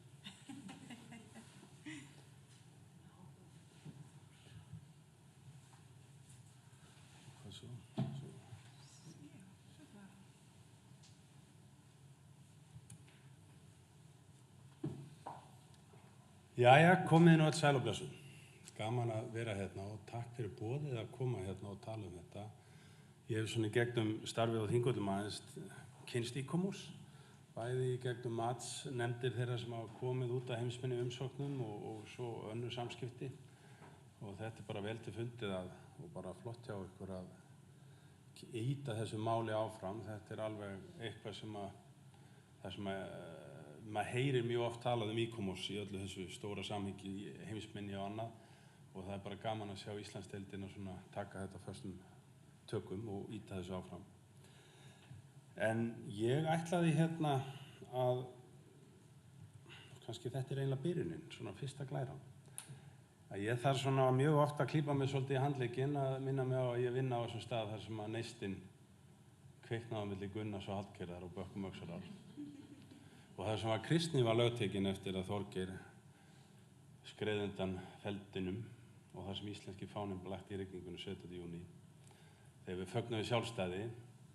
En raunveruleiki minn í vinnunni, hann bara töluvert svona annar en að vera í þessu mikla söguljóma alla daga vegna þess að á hverjum degi koma til okkar þúsundir og þúsundir ferðamanna sem við þurfum að sinna og það tekur vel til sín og ég nú unnið það lengi því sjá, ég náði þessu öll á ljósmynd. Þetta eru gamla myndir sem ég tók þegar ég var að byrja að vinna, þarna búin að vera mjög lengi á Þingvöllum. Þetta nú brot þegar að vera að taka upp atriði Njálssögu, þarna eru tveir þekktir leikarar að kela í hlutverki Gunnars og Hallgerðar, þess vegna leiði mér að nota þetta og eitthvað annað. En í þessari kynningu þá langar mig aðeins svona, ég mun tæpa á mjög mörgu því sem að hann Fergus McLaren, talaði og ég ætlaði svona kannski fyrir hlutunum bara að leyfa ykkur að fá svona kannski svolítið raunmynd af því sem við erum að fást við á Þingvöllum, tölur og hvað annað við erum að rauna við fást við í raunveruleikunum og svo ætla ég svona fara yfir í heimsminjarnar, burðarþol og framtíðarsýnin okkar. En þið þekkið svo sem öll Þingvelli að Þingvelli byggja á þessum gamla grunni sem hefur náttúrulega verið til í ansi langan tíma. Að gullni hringurinn var ekki fundinn upp á síðustu 10 árum, hann var náttúrulega fundinn upp bara fyrir 200 árum þegar ferðamenn fóru að fara til Suðurlandið og þá voru Þingvelli strax orðnir áfangastaður og fóru svo áfram Geysi og Gullfoss og kannski komu þeir að Þingvöllum svona að það voru ekki margir á þessum stað en þetta mynd svona sem að ég tók nú bara í fyrra eða hitti fyrra á Þingvöllum þannig að finnast dagar þar sem engir. Þetta náttúrulega snemma morguns en í raunveruleikin okkar svolítið þessi þannig að alla daga eru ferðamenn að ganga gjána hjá okkur og færir okkur ærin verkefni og stundum það mikið að mér líður stundum svolítið eins og ég sé fjárhirðir. Að ég sé að við erum í flæðistjórnun, við erum að stýra, við erum að vera gríðarlegri flæðistjórnun hjá okkur og ég nú ekki að segja þetta ferðaþjónustunni til hnjóðs á nokkurn hátt en þið myndið skilja þetta mjög vel ef þið kemur bara klukkan 10, hálf 11 austur og hverjum degi í sumar, þá fattið þið hvað ég á við. Það gríðarlega. Tölurnar okkar eru mjög háar og þið sjáuð og ég hef kynnst því bara undanfarin ár bara þessi síðustu 10 ár á Þingvöllum hafa verið alveg ótrúlega. Þetta eru ferðamenn á Íslandi og hlutfallsaukningin á milli ára, ég kem nú betur á því á eftir, en þessi tölulega staðreyndir prósentur á milli ára eru náttúrulega alveg svakalegar ef maður fer að horfa á það í alþjóðlegu samhengi. Og þið horfið á þarna lengsta dálkinn til hægri, til Íslands 15%, 18%, 20%, 23%, 30%, 40%. Og ég kem að því á eftir að ég bara kynnst í öllu þessu norræna samhengi að fólk bara starir á mig þegar ég tala þessar tölur. Þið bara trúir sig ekki. Þið skilja að þetta ekki hægt. Þetta bara má ekki. Það skilaboðin sem ég fæ út í heimi. Og það sem að kannski hrellir okkur svolítið að 70-75%, 65-75% af þessum tölum fyrir ofan heimsækja okkur. Þannig að það gríðarlegt álag á Þingvöllum og hefur verið mjög lengi. Og þetta gönguteljarinn í almanakið á síðasta ári og ég held að hann sló í 1 milljón sem að gengu almanakið og ykkur, ég var nú að kynna þetta daginn á ykkur ástund, þá kom ykkur og sagði mér þetta miklu meira, það ekkert allir sem fara niður í gjá, þeir bara fara fram á haki og fram og tilbaka. Þannig að það kannski vantar þarna eitthvað inn. Og við höfum öll heyrt það mjög mikið, það fyrirsjáanleg fjölgun í ár og við erum virkilega að búa okkur undir rosalegt sumar á Þingvöllum. Við höfum náð að manna mjög vel í sumar og erum bara virkilega að fara í mjög virka umferðarstjórnun og annað til þess að reyna að halda utanum þennan fjölda hjá okkur í sumar. Og bara til þess að svona setja þetta í annað samhengi, þetta þið getið farið inn á dagatal Faxaflóahafna, þetta eru skemmtiferðaskip sumarsins í 3 mánuði og þau svona langflest komu til okkar og ég var svona gamni að garfa í þessum daginn, þetta júlí þarna og það var svolítið forvitnilegt að fara á dagatalinu þetta að fara nokkur ár fram í tíman og ég held að sumarið 2024 það búið að bóka 80% af því sem verður í sumar. Þannig að það alveg von á því að það verði eitthvað meira í gangi. Þannig að okkar raunveruleiki mjög svona mikil. Þetta var tekið bara í febrúar og þannig að það þegar fólk kemur yfirleitt til okkar og segir að rosalega mikið af fólki, þá erum við stundum bara, finnst ekkert vera mikið fólki þann daginn, sko. Það oft mikið meira fólk daginn áður eða von á fleira fólki. En við höfum náttúrulega eins og ég nefndi áðan á fyrstu glærunni að þjóðgarðurinn orðinn 93 ára eða þar bil núna í ár. Þannig að við búum náttúrulega langri hefð á takamóti og byggja upp innviði og það hefur kannski þessi rosalegi fjöldi undanfarin ár, þá höfum við verið í alveg gríðarlegri vinnu að við reyna að byggja upp innviði til þess að ná utan þessu. Ég svona verið að horfa á svolítið í baksýnisspegilinn, má kannski segja það núna í ár, þá má ég segja að við höfum verið að nota öll þessi 7-8 ár fram að COVID til þess að reyna að ná utanum ástand. Við vorum svolítið á eftir, en nú má ég segja, svona í COVID-inu og í 2019-2020 þá vorum við svona bara að ná svolítið utanum ástandi, en svo að springa aftur út. Þannig að við erum aftur að fara í svona, já, við erum sko, svona má segja, proaktív. Þarna sjáum við nú fyrsta pallinn sem var nú ansi umdeildur, talandi innviði í ferðaþjónustunni, það var nú mikið rifist þennan pall á Lögbergi, það held ég eru nú allir í dag sem eru löngu orðnir sátti við hann og átta sig á því. Það var kannski svolítið bara þessi innviður sem slíkur, hvað hann var þá mikil framhugsun að reyna að koma því vegna þess að þarna upp á Lögbergi voru menn að bera sand og það voru alls konar furðuhlutir gerðir þarna til þess að auka aðgengi ferðamanna að því til þess að geti staðið undir fánastönginni þarna. En þessi pallur, hvað sem má segja hann var svona einlega fyrsti. Við höfum verið á fullu í þessari stóru innviðauppbyggingu og mörgum þykir nóg en við erum að reyna að ná utanum þennan fjölda sem að koma og þarna erum við komið með, og það sem ég kem að á eftir að það er ástæða fyrir að við erum að draga þetta hingað. Það er hluta þessara framtíðarsýn okkar að reyna að koma bílunum neðanfrá, upp fyrir, aftur fyrir, fela þá, einhvers staðar. Við erum komið með góða aðstöðu innandyra til þess að miðla sögu á náttúru Þingvalla. Svo náttúrulega það sem allt skiptir í ferðaþjónustunni og búið að berja á okkur í mörg ár og margir eru ennþá að láta berja á sig fyrir salerni. Við erum með 85 salerni í rekstri í þjóðgarðinum. Bara svo ef eitthvað kvartar klósett við mig hérna á eftir, þá skulum við bara passa ykkur. Við erum með 50 salerni í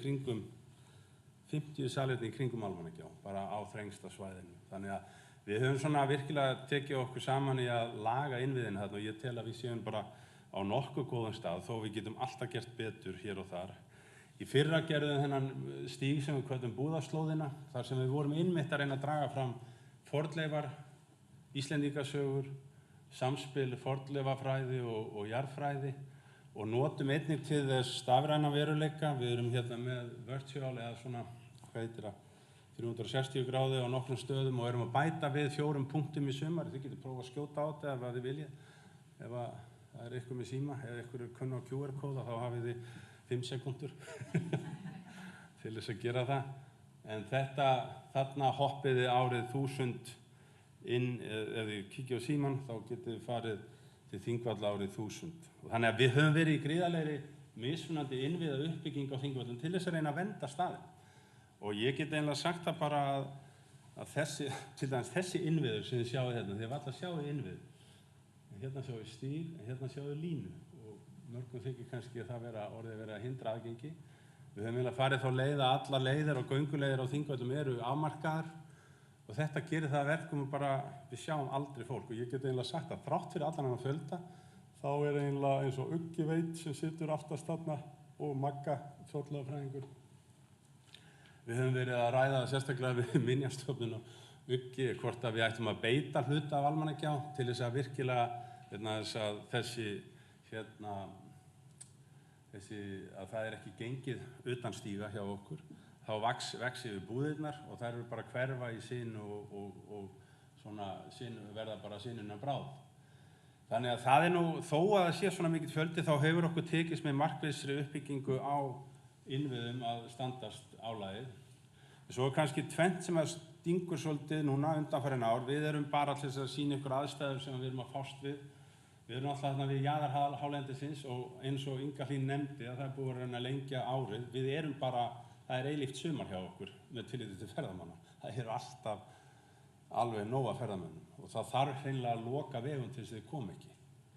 Og við erum að lenda í þessu alltaf mjög mikið og hverjum mótni erum að þrífa 200-300 bílastæði og reiðja 3-4 kílómetra stígum og þetta þarf alltaf að vera klárt fyrir 9 út af fyrsta hreiðjan kemur alltaf klukkan 9. Þetta svona bara það sem kannist við að ganga niður í Almannagjá á vetradegi, þannig að það er ansi mikill snjór sem að kemur til okkar og þetta ekkert óvenjulegar myndir sem ég að sýna ykkur, það ekkert svona eitthvað ýktar. En þetta svona eitt af því að hafa vetrarferðamennsku á svona jaðarstað, þetta getum við sagt að jaðarstað, Þingvellir hafa verið þjóðbraut alltaf, en Þingvellir eru við jaðar hálendisins og það gríðarlega snjóþungt og kalt þarna. Annað sem við hefur komið mjög sterkt upp í fangið á okkur undanfarin ár, það í rauninni eftirlit með öryggi gesta og við eiginlega svolítið þessi beina fræðsla, hún hefur örlítið vikið og við erum að reyna að bæta það í suma með aukinni áherslu á landverði í fræðslu og miðlun. En það svona, þessi fókus hefur orðið gríðarlega stór hjá okkur og þetta orðið þannig að einn af okkar starfsmönnum sjúkraflutningamaður. Við erum með sjúkraflutningamanni bara sem við erum með samning við HSU, hann kemur til okkar hverju morgni allt árið kring og þá með svona semi-sjúkrabíl með alla græjur í endurlífgun og allt. Þannig að við erum svona orðin svolítið, já, það gríðarlega mikið að gera í alls konar furðuhlutum. Það gerast mjög margir furðulegir hlutir á Þingvelli, svo ég segi ekki meir. Júkka getur sagt að hann starfsmaður hjá okkur. Og kannski það líka hlýsta af því að þessi ferðaþjónusta sem svo áköf á Íslandi og það svo gaman að hlusta á svona manni svo Fergus tala svolítið svona, maður að hugsa bara, ferðaþjónusta hún svo áköf, það ekkert gefið eftir og ég veit ekki hvað ég á margar myndir af rútubílstjórum, rútufyrirtækjum að keyra á jaðarstundu yfir Mossi. Maður stundum að hugsa fyrir því. Það eitthvað sem vantar upp á þarna upp á öryggis- og gæðakröfur. En við erum að alla daga fást við ferðamenn meðan vegir eru einhvern veginn opnir. Nú, þetta var svona aðeins bara okkar líf og tilveru þarna á Þingvöllum. Stundir ég núna, hérna sjáum við fallega mynd af site managers eða þeim sem stjórna heimsminjastöðum og fleirum sem koma heimsminjastöðum á Norðurlöndum, en ég vildi svona aðeins hoppa yfir í norrænna heimsminjastaða núna og svolítið inn í þessu og ég sá eina glæru frá honum sem var að vitni í ráðstefnun okkar og Cecil Smith Sørensen hérna frá Noregi. En við erum með félagskap sem svona að draga fram hérna heimsminjar á Norðurlöndum og hefur gengið mjög vel. Við erum með undirverkefni inn í þessum samtökum það eru núna eitt samstarfsverkefni virtual reality og svo annað að fara á stað hvernig náttúrustaði á heimsminjaskrá sem eru náttúrulega í minni hluta á Norðurlöndunum og bara almennt. En Þingvellir eins og við vitið fór á heimsminjaskráin 2004 og við erum á heimsminjaskrá, þjóðgarðarnir eða ekki allir þjóðgarðarnir en Þingvellir á heimsminjaskrá fyrir þessar tvær forsendur eða kriteriur hér, kriteriur 3 og 6 og þetta í raun og veru það sem stendur á bak við heimsminjatilnefninguna hjá okkur. Og margir hafa svona velt þessu svolítið fyrir sér hvernig þetta stendur með ferðaþjónustuna og heimsminjar. En það má kannski segja að þið sjáu hérna bara 2 kort heimsminjar. Þetta eru allir heimsminjastaðir og heim allan eru þeir eitthvað á 11-1200 rýma. Ég bara gleymdi að fletta upp tölunni nákvæmlega. En það hafa held í 4 staðir verið teknir í heimsminjaskrá. En það svolítið sérstakt að það engin staður sem hefur farið út af heimsminjaskrá fyrir ferðaþjónustu eða vandræði með ferðamenn. Og í raun og veru þessi staðir hérna, þetta heimsminjar hættu, það svona skammarkrókurinn. Ef það eitthvað að í stjórnun heimsminja eða þessum fyrri gildum hérna, þessu hérna, ef þetta í einhverju hættu, þá þetta að setja með hann á þennan rauðalista og í raun og veru þið sjáu kannski ákveðin trend hérna að þetta fylgir svolítið þeim heimsluta þar sem svona ójafnvægi í ýmsum hlutum, stríð og hamfarir og slælegir innviðir í stjórnsýslu og annað. En það eru 2-3 staðir í Evrópu sem hafa farið inn á heimsminjar hættu og farið þar út. Og það til dæmis eitt staður, það miðborgin í Vín, á heimsminjar hættu og það ekki sökum ferðaþjónustu heldur það þar sem það í rauninni staðarmynd bæjarins eða það sem verið að reyna að setja heimsminjaskrá. Það að vera að byggja háhýsi og það ekki nógu mikið festa í skipulagsmálu þar. Sama var með Liverpool sem fór út í fyrra eða hitti fyrra. Þar var búið að eyðileggja hafnar ásýndina sem þeir fóru inn á heimsminjaskrá fyrir. Og þeir voru teknir út. Þetta þykir nú svolítið veruleg hneisa að vera teknir út. En í raun og veru má segja að heimsminjastaðir hinga til þeir draga þessi ferðamenn. Og kannski þetta konsept hérna, akkur talandi þýðingu, selling universal value. Ég þýddi þetta hið einstaka alþjóðlega gildi, þetta svona eitt af því svona grundvallar hugtökum í gerð heimsminja umsóknar að kannski gagnvart Þingvöllum, þá myndi ég segja eitthvað í framtíðinni, þá þetta kannski okkar áskorun. En þetta allstaðar áskorun að heimsminjastöðum og það allir að reyna að gera betur að stjórna.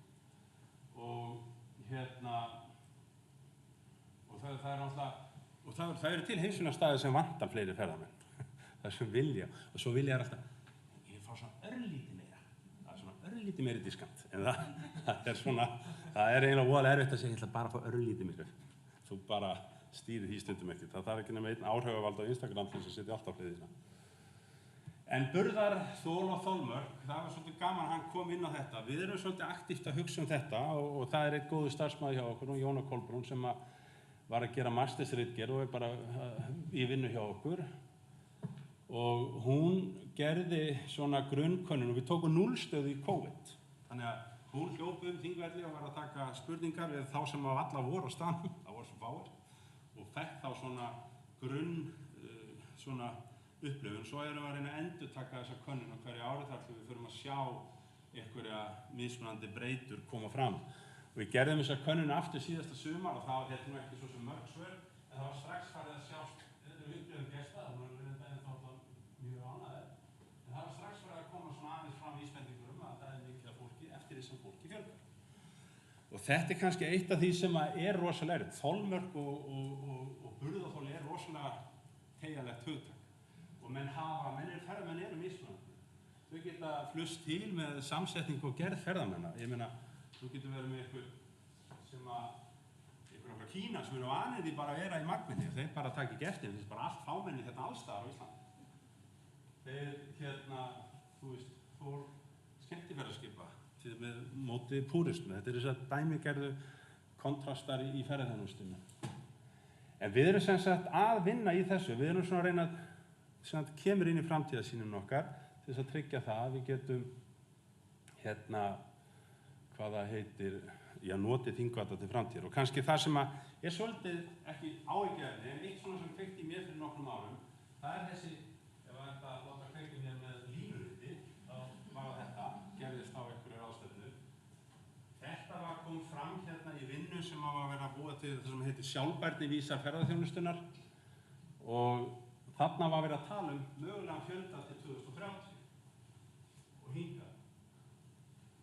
Og með 2% aukningu þá miðað við 2000 þá voru við komin í þetta voru tölunar 2018 2%. Við vitum það bara, það aldrei raunhæft. Það eitthvað 10% þú veist árið ef það er 3 milljónir. Og svo eru 4 milljónir við 5 til Íslands. Og þá náttúrulega vitum við á Þingvöllum að við erum náttúrulega við fáum alltaf 65-75%. Þannig að ég að fara að reikna hvað ég að fá mikið árið 2030. Og það eru bara sláandi tölur, 3 milljónir. Og maður þarf einhvern veginn að reikna, þetta svona fasti inn í framtíðinni sem við erum svolítið að horfa til, ekki kannski til þess að skipuleggja okkur út frá, heldur bara hreinlega að spyrja okkur getum við tekið á móti sem viljum við það. En það með hægara sagt en gert. En ég held ég geta alveg sagt að mjög fljótlega þá komin einhvers konar stjórnun, miklu meiri virkari stjórnun á fjölda hjá okkur, hálfgerð ítala á ferðamannafjölda á annað tíma. Hvernig sem við útfærum það, þetta í raun og veru bæði, þetta mjög svona tæknilegt og lagalegt verkefni og það kom inn í þetta alls konar önnur sjónarmið, kynning við hagsmunaaðila og aðra. En við erum svona, ég alveg að hefa sterklega á tilfinninguna innan nokkur ára og ég get líka sagt að ég heyri það strax að fólk segir að þetta ætti að vera löngu komið, sko. En það ekki komið, en við erum alveg að horfa á það fara að gerast. Og hluta því sem við erum að vinna að akkurat að reyna, við erum núna, við erum búin að tala þetta skipulag mjög lengi, það nú svolítið tafist í bara út af COVID og maður svona lyfti aðeins að anda í COVID. Við erum að gera skipulag fyrir vesturhluta, þar sem allir farum. Við hefðum viljað reyna einhvern veginn kúppaði saman við burðarþol og reyna þá að finna út hvað margir geta verið mögulega á Þingvöllum á hverju tímaeiningu. En Þingvöll eru svolítið öðruvísi en Gullfoss Geysir, þar sem það svona bara labba og fara. Það dreifist miklu betur, þingvellir halda meira fólki. En við erum alltaf með stefnumörkun þar sem að kemur fram okkar framtíðarsýn í ýmsum málaflokkum og það er einmitt eitt af þessu er að reyna að bæta aðgengi þetta vestursvæði og kannski, svo ég segi hvað stóra hugmyndin það er að fækka og einfalda bílastæðastrúktúrinn, færa hann allan hérna neðanfrá upp fyrir, hérna erum við komin til á nýjirði, aðkomu algjörðu nýrri, þar sem við gengið hérna niður, öllin Öxarfoss og hérna niður. Þannig að það væri komið hér, droppað af og mögulega bara sótt hér. Og svo er þetta stjórna þess líka með gjaldtöku. Þannig að mögulega verður það þannig að fyrir neðan almannagjá fyrir ef að það eru rútupikkup eða eitthvað, það getur verið þá dýrara ennum fyrir ofan. Þess að tryggja það vegna þess að þið fattið að þið gangi fram á hakið og horfið yfir. Þið eru bara að horfa nokkra bílasölur hér og þar. Það er rosalega mikil ásýnd af öllum bílunum á svæðinu. En við erum aktíft að vinna í þessu og þetta er nú bara svona kassi bara sem setja upp í eitthvað samhengi þarna er þessi tillaga þessari gönguleið. En það er þessi enn ósvöruðin og ég eiginlega klára þetta að þessi eftirspurn, hvernig getum við farið aftur og haft, við eigum mjög erfitt með að stýra eftirspurninu. Við erum hérna og hérna eru hliðir sem við getum stýrt og það er einhver að fara gullna hringinn, það er stór hringur, það er að koma til Íslands og það er hvað klippum maður inn í eftirspurninu til þess að hafa áhrif á ferðahegðun. Það er ekkert alveg einfalt. En þetta er þessi grundvallar spurning. Eiga þingvellir að vera til á forsendum ferðaþjónustunnar eða ferðaþjónustan á hún að heimsækja þingvelli á okkar forsendum. Og við teljum að við séum svolítið að með þessari framtíðarsýn að við erum að nálgast það, við erum að komast þangað, að vera að ferðaþjónustan mun í framtíðinu vonandi geta heimsótt þingvelli á forsendum þingvalla en ekki bara sinni eigin. Og okkar framtíðarsýn hún litast náttúrulega af þessum raunveruleika að þjóðgarðurinn og þingvellir eru bara að verða til framtíðar mesti áningarstaður ferðamanna á Íslandi og þessu fylgja alveg gríðarlega miklar áskoranir á hverjum degi. Það er alveg stöðugt fjör á Þingvöll. Svo ég segi það bara. Ég segi bara takk fyrir.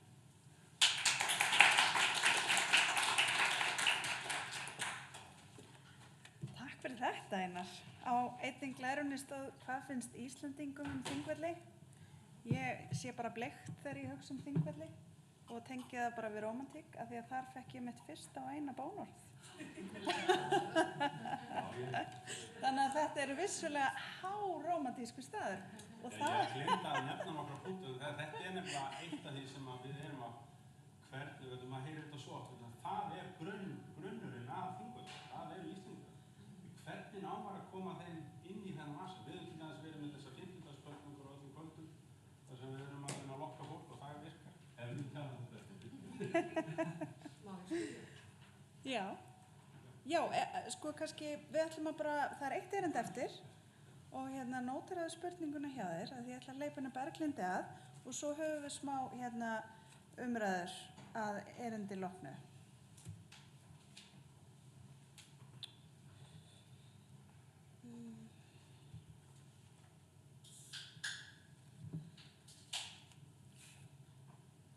Það var árið 2013 og þá var enginn ferðamaður. Ég veit ekki hvað ég að segja. Ég var greinilega mjög heppin. Já, komið sæl. Berglind Þórsdóttir heiti ég og er safnstjóri BSAP Skagfirðinga. Ég vil byrja að þakka stjórn ICOMOS ég er stjórn ICOMOS á Íslandi fyrir að bjóða mér að taka þátt í þessu áhugaverða málþingi og sömuleiðis bara þakka fyrirlesurum mína sem voru undan fyrir mjög fróðleg og skemmtileg erindi. En í þessu erindi, ég dætti að enda málþingi á sömu mynd og við byrjuðum á fallegu mynd af Glaumbæ. En ég ætla að segja ykkur frá BSAP Skagfirðinga og Glaumbæ en saga safnsins er samofin sögu torfbæjarins, má segja, eða frá því að síðasta fólki flutti úr bænum árið 1947. En þá tók Þjóðminjasafnið við bænum. BSAP-ið var stofnað 29. maí 1948 og fékk afnot af bænum en safnið fagnar því 75 ára afmæli á árinu. Einnig að spegla starfsemi safnsins í alþjóðlegum sáttmála ICOMOS fyrir menningarferðamennsku, svona eins og Fergus var að gera hérna á, sem gefin var út á síðasta ári og greina frá því sem framundan hjá okkur í þeim efnum. En fyrir þá sem ekki þekkja til, þá torfbærinn í Glaumbæ samstæða 13 húsa sem má sjá hérna á þessari mynd. 9 þeirra opnast inn í göng sem eru svo kölluð og mjór gangur sem liggur frá bæjardyrum til baðstofu sem aftasta húsið í húsaþyrpingunni. 6 húsanna snúa gafli eða bustum að hlaði og hægt að ganga inn þau, en það kölluð framhúsin, en einnig þetta fara út hérna, kallast Suðurdyr, hérna, þriðja húsið á ofan hérna. Á bæjarhólnum, þar sem bærið stendur, hafa hús staðið í mörg hundruð ár. Bæjarhúsin eru misgömul af efni og gerð, því menn byggðu eftir þörfum, efnum og ástæðum hverju sinni. Eftir atvikum voru því stærri eða minni hús, reist á grunni þeirra eldri þegar kom að endurnýjun. Glaumbær torfríkasti bær landsins. Skýringin svo að grjót í veggjahlöðslu vart að finna í Glaumbælandi, en torfvista góð. Það má sennilega fullyrða að hvergi í veröldinni sé torf notað í jafn miklu mæli í jafn stóra byggingu eins og í Glaumbæ. Veggirnir eru hlaðnir úr klömbrum, snittu og streng. Rekaviður og innfluttu viður í grindum og þiljum. En sem fyrr segi þá Glaumbær í húsasafni Þjóðminjasafns Íslands. Bærinn var friðlýstur árið 1947, sama ár og síðustu íbúðirnar flutt úr bænum, og árið 1948 byggðasafn Skagfirðinga stofnað og fékk safnið bæinn fyrir starfsemi sína samkvæmt samningi við Þjóðminjasafn. En fyrsta sýning safnsins var opnuð þar þann 15. júní 1952 og fjallaði hún þá sem nú mannlíf í torfbæjum. Höfuðstöðvar safnsins og skrifstofur safnsins eru í Glaumbæ, en varðveislurými þess á Suðurgötu. Stöðugildi hjá safninu 6 á ársgrundvelli og það fólk með mismunandi menntun, fornleifafræðingar, landfræðingur, þjóðfræðingur og leiðsögumaður, og yfir hásumari fjölgar talsvert í hópnum og getur farið upp í 18 manns ef tekst að manna í allar stöður. Mestu umsvifin eru í gestamóttöku í Glaumbæ þar sem safnið rekur einnig kaffihús í Áshúsi, en byggðasafnið annast einnig staðarvörslu í Víðimærakirkju sem einnig í húsasafni Þjóðminjasafns Íslands samkvæmt samningi við Þjóðminjasafnið. Á myndinni efst upp til hægri sá þau nýtt skrifstofuhúsnæði safnsins sem við fluttum þarna inn fyrir ári síðan í gamla prestsetrið. Þetta bylting fyrir okkur alveg hreint. En safnið einnig með fornleifadeild sem var sett á fót árið 2003 og því 20 ára í ár. Það alls konar afmæli að fagna.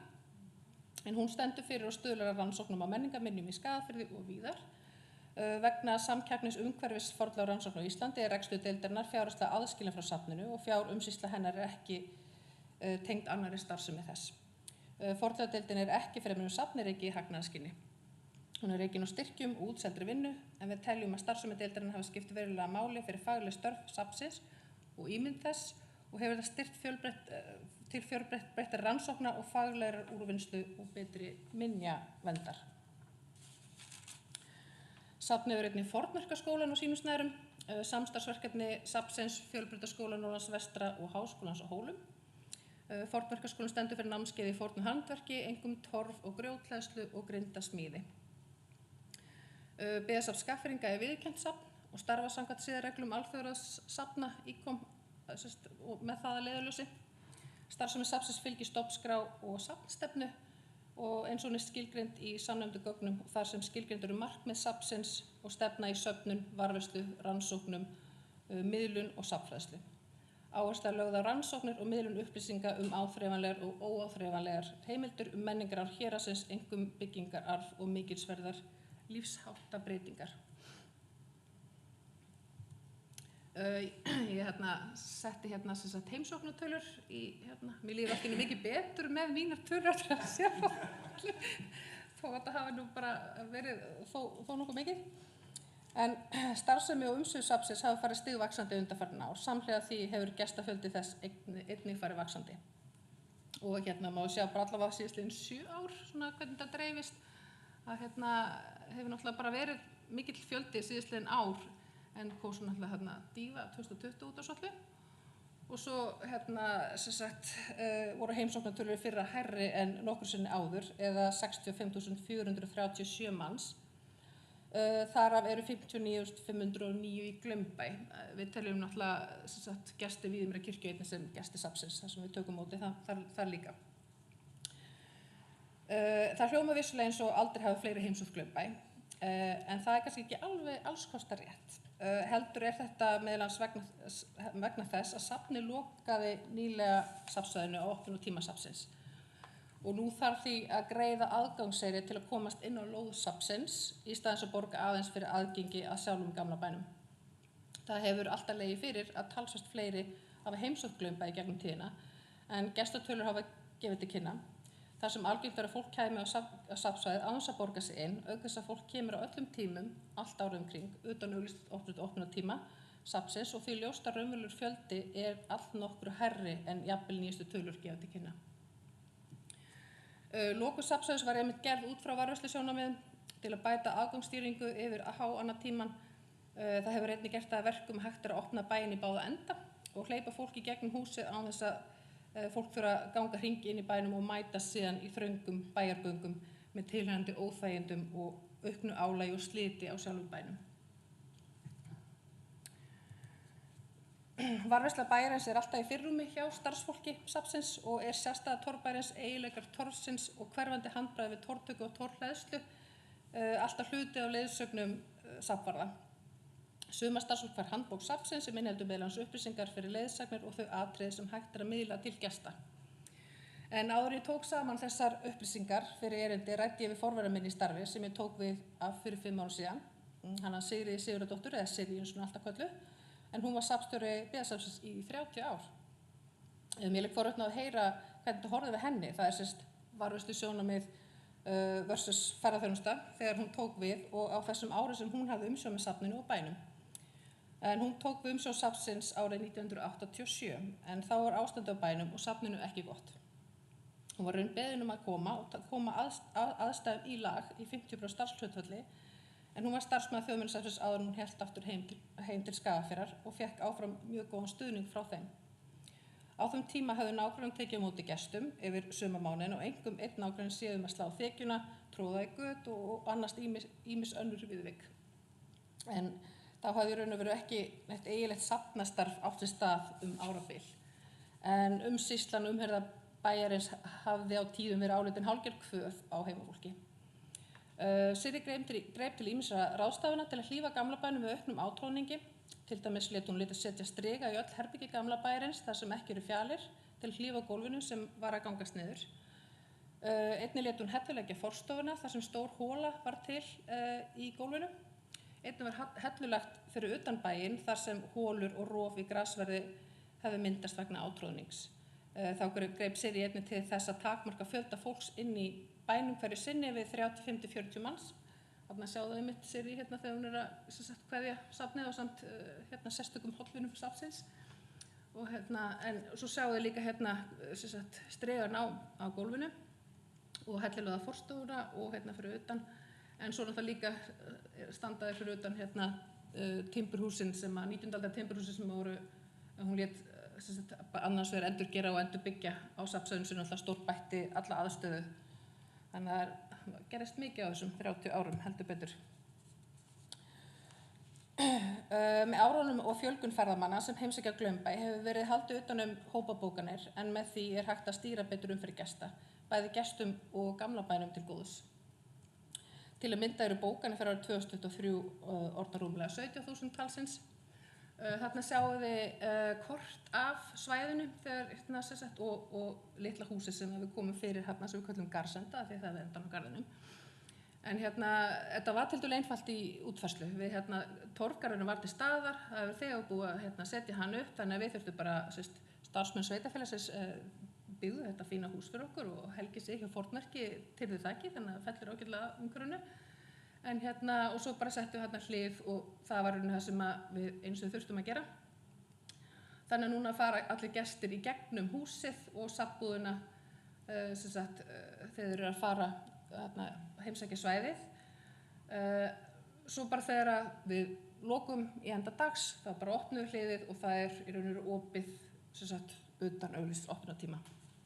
En ég var svona pínu horfa á sem sagt girðingarnar á Þingvöllum að tala að fólk hlýði. Það ekki alveg sama reynsla í okkur sko. Af því við erum svolítið verið að glíma við það svona frá því við lokuðum 2021 að fólk mjög gjarnan að smygla sér á norðan, hoppa yfir torfgarðinn svona, þannig að við erum svona að reyna ýmsar svona jákvæðar stýringar, við erum búin að hækka torfvegginn á norðan, svo vorum við fyrst með svona kaðar svo með það, fólk fór bara undir og yfir og eitthvað svona, þannig að tveir starfsmenn sem voru vanir girðingavinnur settu almennilega girðingu við kirkjugarðsendan, þannig að við erum svona í ýmsum að reyna að takmarka þetta. Ég bind samt vonum við að ég sóttum í framkvæmdasjóð ferðamannastaða fyrir nýju bílastæði sem bara klárlega, ef einhver hefur farið í Glumba það vita hvernig bílastæðin eru, þau eru mjög, mjög lítil og svona í laginu svo lítið líffæri, þetta mjög skrítið svona til að koma öllum rútunum fyrir. En ég held að það myndi stórbæta, bara að það væri bara ein aðkoma eins og eru á tvær, það líka hægt að leggja á kirkjunni, norðurbæinn og það bara veldur ruglingi, þannig að það væri bara skýr aðkoma, þá held ég að það myndi líka hjálpa. Þannig að ef einhver sem að fara umsóknir framkvæmdastöðu ferðamannastaða, þá er fjarblikka í hann. Já, sem sagt, til gamans, þá vildi ég aðeins spegla starfsemi safnsins og móttöku ferðamanna við alþjóðlega sáttmála ICOMOS fyrir menningarferðamennsku, sem hefur verið til umfjöllunar hér, svona eins og hann Ferguskeiði. Þá er 1. Place cultural heritage protection and conservation at the center of responsible cultural tourism planning and management. En eins og ég hef farið yfir hér áður, þá er minjaverslan og varðveisla á Glaumbæjar og Víðimerkurkirkju okkur efst í huga. Aðgangseyrir er ákveðin af atvinnumenningar og kynningarnefnd Skagafjarðar samkvæmt tillögu safnstjóra, samkvæmt samningi afnot og varðveislu torfhúsanna við Þjóðminjasafnið, greiðir byggðasafnið gjald sem rennur til viðhalds húsa í húsasafni Þjóðminjasafns í Skagafirði. Þjóðminjasafnið annast stærri viðgerðir, viðhald á torfveggjum og tréverki á meðan byggðasafnið sér minni háttar viðhald og viðgerðir svo sem málun á tréverki, slátt á þekju, tróði göt, skiptustreg og svo framvegis. Lögheimilis íbúar í Skagafirði greiða aðgangseyri einu sinni og gildir miðin í heilt ár frá kaupum hans til að hvetja íbúar samfélagsins til að heimsækja safnið sem oftast. Og svona þegar ég er að fara gegnum þá er þetta svolítið svona líka í gegnum ítarefnið á, ég kannski snerti svolítið ég veit ekki hversu margir búin að lesa þennan sáttmála. Principle 2, manage tourism at cultural heritage places through management plans informed by monitoring, carrying capacity and other planning instruments. Líkt og framkom hér að ofan, það hafa ýmis skref samskonar þeir sem tiltekin eru í sáttmálanum verið tekin í gegnum árin til að bæta aðgangsstýringu og minnka ágang á bænum yfir álagstíma. Það er markviss markasetning á Íslandi sem áfangastað allt árum kring, eins og Inga Hlín myndist á, einnig skilja sér í dreifingu álaginu á Glaumbæ. Gestir koma mun fyrr á vorin og seinna á haustin og kurvan hefur því flast mikið út. En til að mynda það hefur september verið með álíka marga gesti og júnímánuður undanfarin 2 ár.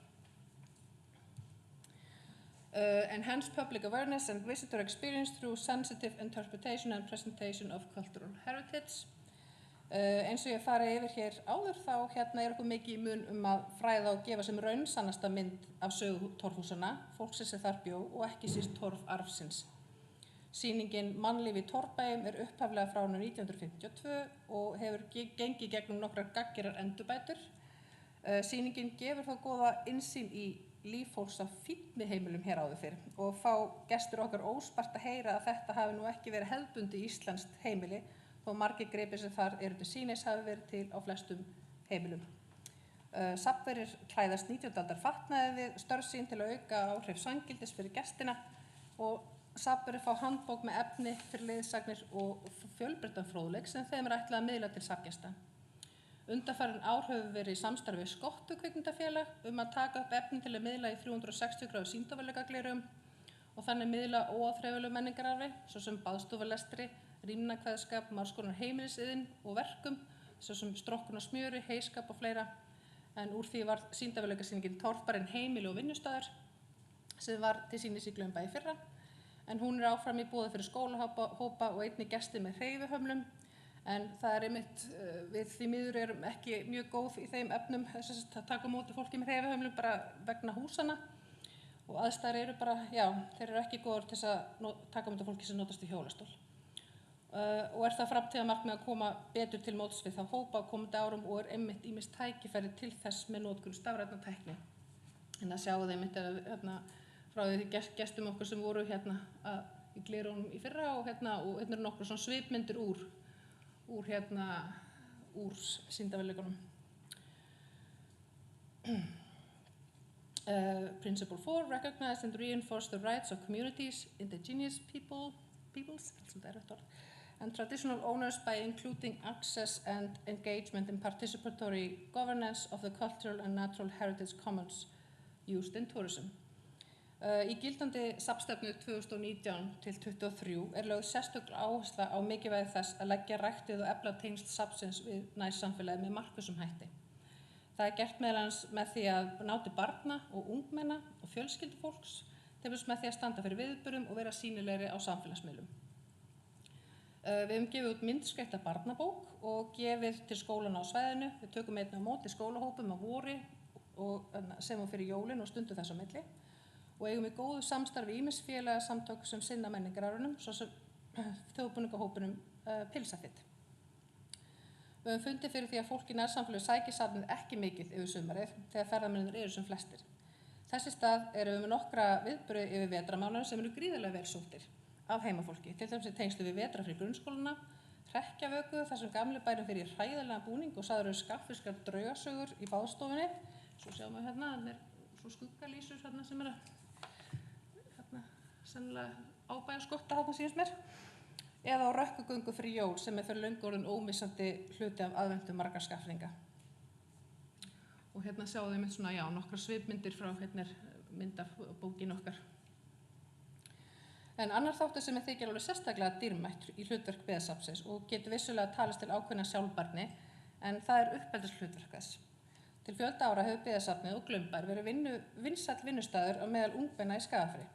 Þau hljóta mikla fræðslu, allt frá sögu staðarins og Íslands til umhirðu gripa, torfarfinn og margt fleira og miðla fróðleik sínum til áhugasamra gesta.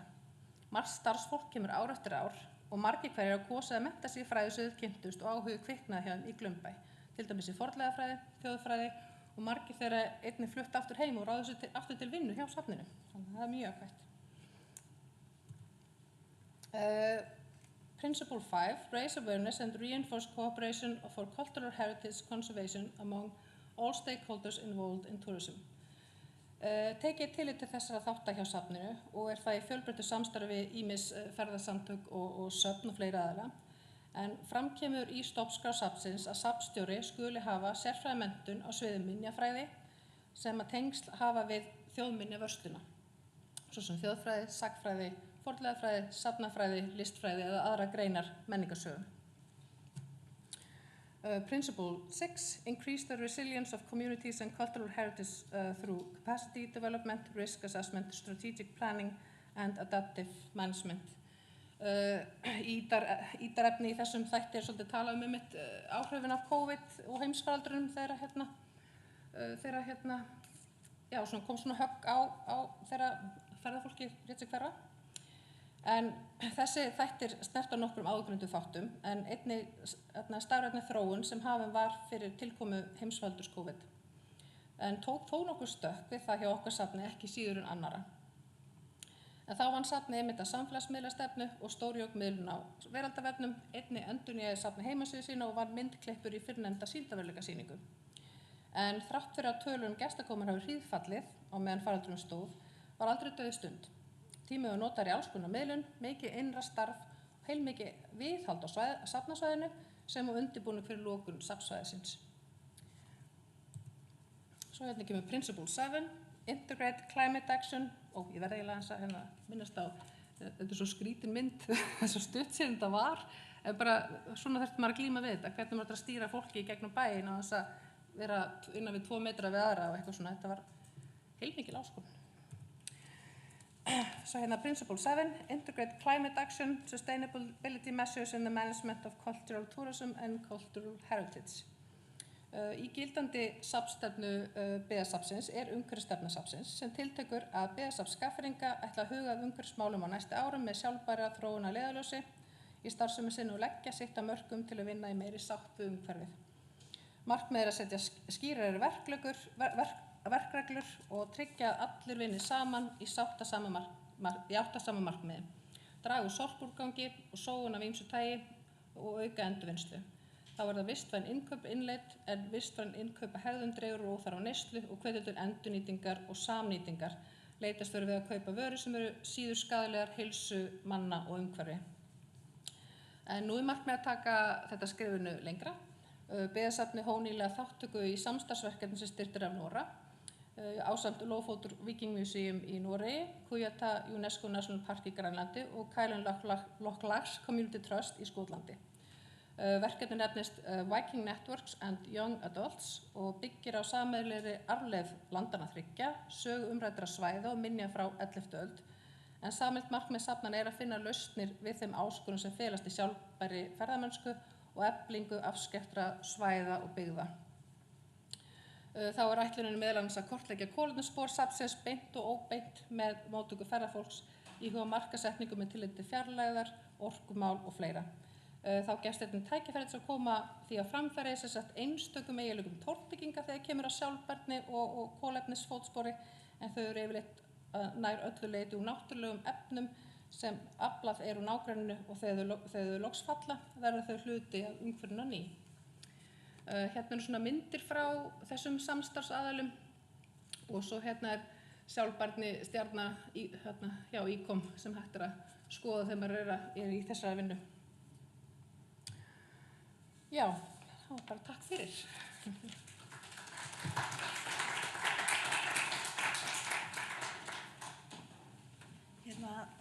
Takk Berglind fyrir frábæran fyrirlestur. Sumardagur í Glaumbæ, fæst hann ekki í safnbúð Þjóðminjasafnsins? Ég ætla að hafa hana á kaffinu og eftir svo þið getið kíkt í hana. Þetta er alveg dásamlega falleg bók með fallega myndskreytt. En nú ætlum ég að bjóða fyrirlesurum að koma og fá sér sæti og við ætlum að opna fyrir spurningar og að því loknu ætlum við að fá okkur kaffi. Bara skilja þið svo vel.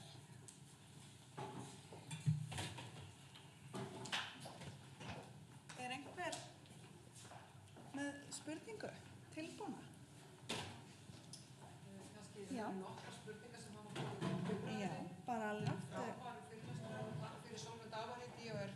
Er menningarmiðlari og leiðsögumaður og hef starfað sem slíkur í 25 ár, rek fyrirtæki Create Iceland Travel og ég hef nú hitt þessum ykkar en það eru svolítið áhyggjur sem að ég ætla að beina þessari spurningu til Einars þjóðgarðsvarðar í sambandi við þarna hópa aukningar yfir veturinn og slysatíðni sem sagt varðandi sprungur og myndanir sem að eru náttúrulega ófrávíkjanlegar sem eru á svæðinu, mjög erfiðar sprungur og snjó sem fellur yfir þær.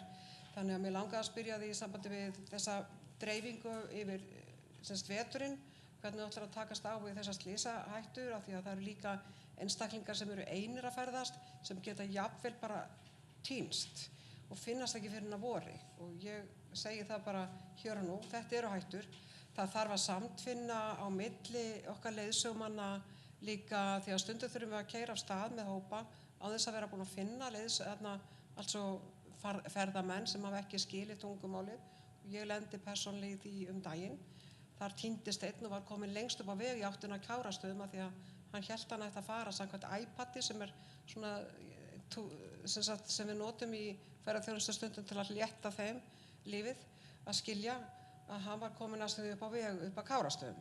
Þannig að það er sprungusvæði og mér langar að benda á þetta sérstaklega því að mér þykir vænt ferðamennina mína og ég vil að allir lifi þetta af og séu sáttir og glaðir þegar við fara héðan. Og þú ber náttúrulega gríðarlega mikla ábyrgð á því að öll stæði séu örugg líka og líka í óveðrum sem er náttúrulega kannski 1-2 metra stundum þegar við erum að koma með fólk og þú ætlar að færa stæðin talsvert frá hakinu. Ég myndi sjálf vilja sjá bara vetrarferðaþjónustuna bara upp á haki og ekki dreifa neitt frá stæðinu. Þannig að við getum þá í samvinnu unni með þetta fólk sem er ekki að koma inn í rútuna sínar og skila sér aftur á staðinn. Síðan þarna, það var hérna í sambandi við já, mjög gott erindi einmitt hjá hérna, sem sagt, það var hérna, ég man ekki alveg hvað hún heitir. Inga Hlín.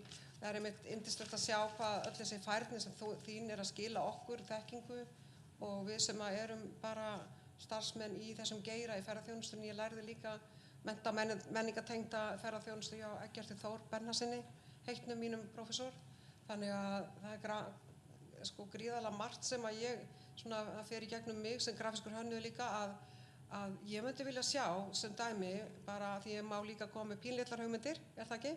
Að því að við erum að fara svo gríðarlega mikið inn á vara Þingvelli og þú talar að þú viljir ekki fá kannski alla þessa túrista eftir 1, 2, 3 ár þegar allt sprungið. Þú má stækka stæðinu og hafa öryggi í lagi. Og síðan erum við með Geysi og Gullfoss og við förum ég vinn í þessu alla daga, 12 daga í mánuði að fara þessar venjulegu ferðir með massa túrisma. Og ég sé fyrir mér í sambandi við menningu, við erum að tala menningu, akkur ekki að miðla meiri hálendismenningu, vera með hálendismiðstöð, til dæmis við Útjaðarinn, til dæmis uppi Sigríðarstofu við Gullfoss, til dæmis að vera með kynningu á því hvað við erum að bjóða, við erum með Kerlingafjöll, við erum að byrja núna, hvernig ætlum við að stýra umferðinni þangað með einu hliði. Það eru margar hættur allstaðar. Og eins í sambandi við norðurljósamenningu sem ég hef unnið í talsvert af þeim og þjálfað að leiðsögumenn í því, hvar ætlum við að vera með stæðin og hvar ætlum við að vera að miðla norðurljósamenningunni.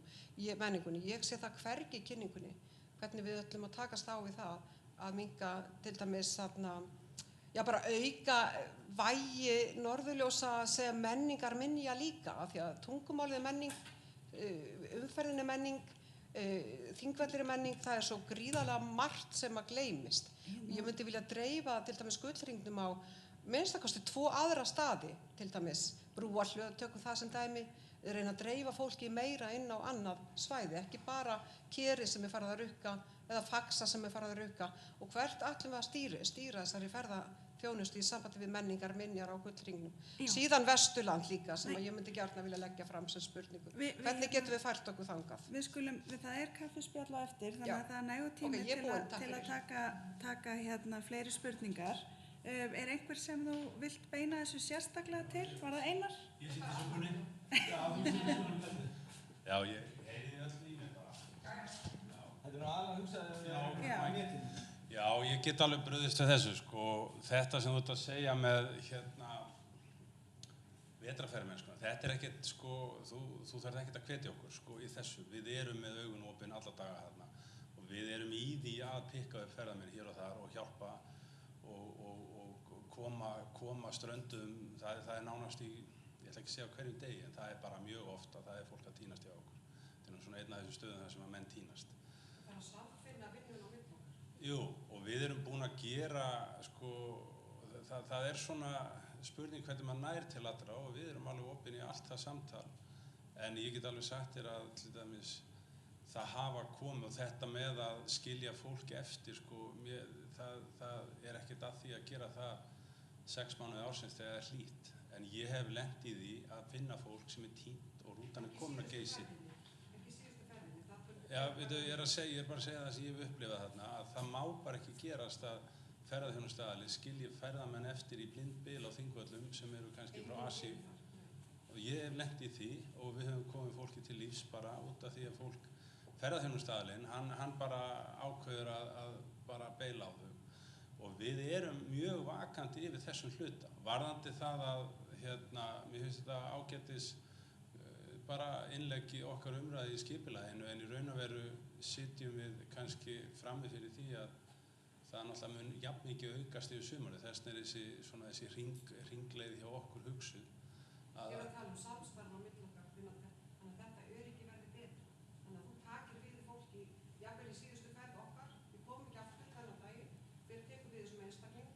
Já, í raun og veru ég gerum grein fyrir því, við náttúrulega, það verður náttúrulega ferðaþjónustu að vera líka sína ábyrgð og taka, það þýðir ekki bara, já, en samstarfi á ekki að snúast það, þið skiljið það bara eftir í okkur og við erum að koma í bæ. Við þurfum að halda á. Já, við þurfum líka að halda á öllum, En við verðum að veita þeim, það er alltaf þetta. Já, það er það sem ég er að segja. Við erum mjög vakandi yfir þessu öryggi ferðamanna, eins og við erum með 8 landverði á gólfinu hjá okkur yfir veturinn á hverjum degi og síðustu 2-3 tíma dagsins, svona síðustu 2 tíma, þá eru þeir rúndandi við þjóðgarðinn að leita af einhverjum hrakfallabálkum. Þannig að ég get alveg fullyrt að við erum að gera eins vel eins og við getum. En Ég vil líka gera það mjög vel. Já, en ég bara líka leggja áherslu á að ferðaþjónustuaðilar, þeir verða sína ábyrgð líka. Að það ekki hægt að skilja fólki eftir, bara þú mátt ekki gera það. Ég veit það. Líka bundin því að halda áfram með 50 farþega, þannig að við þurfum þá líka að geta samtvinna samstarf við ykkur þannig að þið takið við ábyrgðinni, þannig að viðkomandi skili sér af réttum stað. Takk Einar, og talandi að halda áfram og láta áætlunina ganga. Ég ætla að gefa öðrum tækifæri á að spyrja. Ég veit að hún Ágústa hjá Þjóðminjasafninu með spurningu. Sæl, Ágústa heiti ég, framkvæmdastjóri safneignar í Þjóðminjasafninu. Takk fyrir, alveg ótrúlega skemmtileg erindi. Mér langar að spyrja bara, hvað gerir maður ef maður ætlar að koma nýjum áfangastað á kortið? Nú eru fjölmargir staðir allt land sem að einhvern veginn ennþá ekki búið að finna og sumir eru langt frá þjóðveginum og aðri nær. Og kannski svo ég taki svona dæmi bara, þar sem ég get nú tengt við Berglindi. Hvað gerum við Berglind ef við ákveðum að við viljum endilega beina fólki í gröf á Höfðaströnd, frekar heldur en það sé allt í Glaumbæ, eða við viljum að það fari í Nýjabæ á Hólum?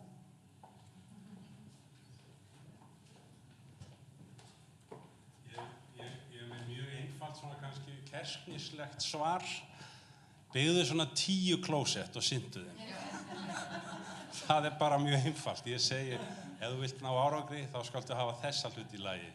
Og það bara, þú getur beint allri umferð út allt með því að hafa nóga salerni. Takk, þá vitum við það.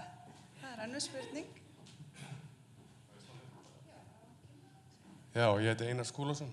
Ég hef nú verið í menningar tengdri ferðaþjónustu fyrir Íslendinga svona síðustu 10 árin. Ég fór með gönguferða og mér sérstaklega hugleikin fornleifar sem eru all land, sem eru þjóðleiðirnar gömlu og þessar fornleifar sem hefur ekkert verið minnst á hingað til á þessum fundi, en þakka ykkur samt fyrir erindin.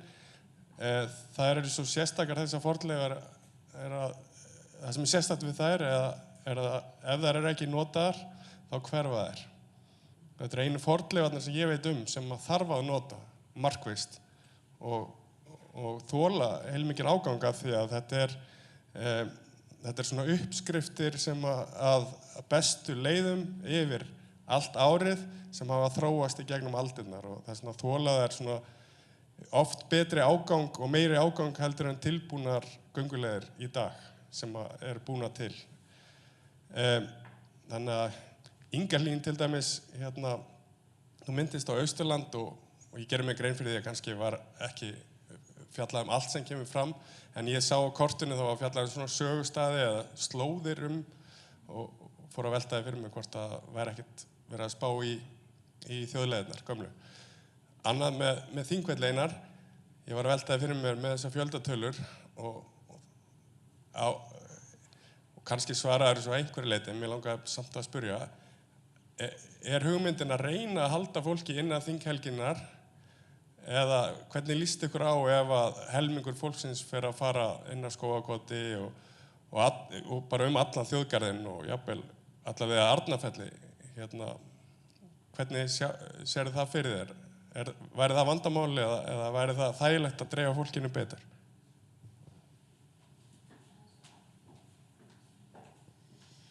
Já, og varðandi þjóðleiðirnar, ég nú ekki alveg nógu vel að mér í hvar þjóðleiðirnar allar eru, en ég veit að það er umræðum póstmannaleiðina fyrir austan að nýta hana einhvers konar og það er búið að vera alls konar umræð það, en þetta snýr alltaf að sveitarfélögunum svolítið, hvort að þau hafa áhuga á því að byggja þessa leiðir upp eða ekki og það er bara, eins og ég held eins og við tölum það er bara að finna aðilna sem að vilja halda þessu gangandi. Og setja upp klósett við endan og byrjunina. Það er náttúrulega bara lykillinn á öllu. En það er nóg að hugmyndum fyrir austan, ég get alveg lofaði því. En varðandi þjóðleiðirnar, ég er bara ekki nóg vel að mér, hvar það eru allar?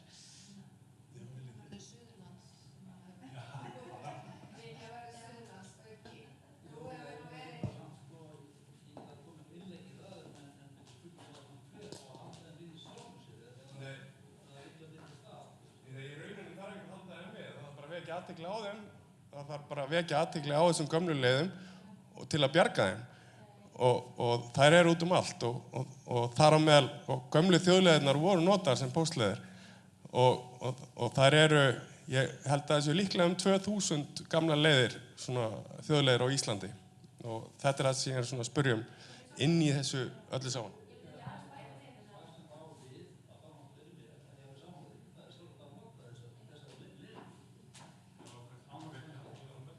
Ég held samt að sko, ferðaþjónustu aðalarnir, þeir eru yfirleitt ekki að vísa fólki á þannig að sé alveg merkt gönguleið, þannig að út frá ábyrgðinni. Þú vilt ekki setja þetta inn á enska ferðasíðu til dæmis fyrir austan eða hvað sem á landinu og ferðamaðurinn fyrir bara að labba þetta, þú veist, einn og óstuddur, sko. Ég held að það sé líka einn hluti að það kannski þess vegna ekki búið að vekja athygli á þessu allstaðar. Ef ég bara svona fyrsta hugsun í þessu.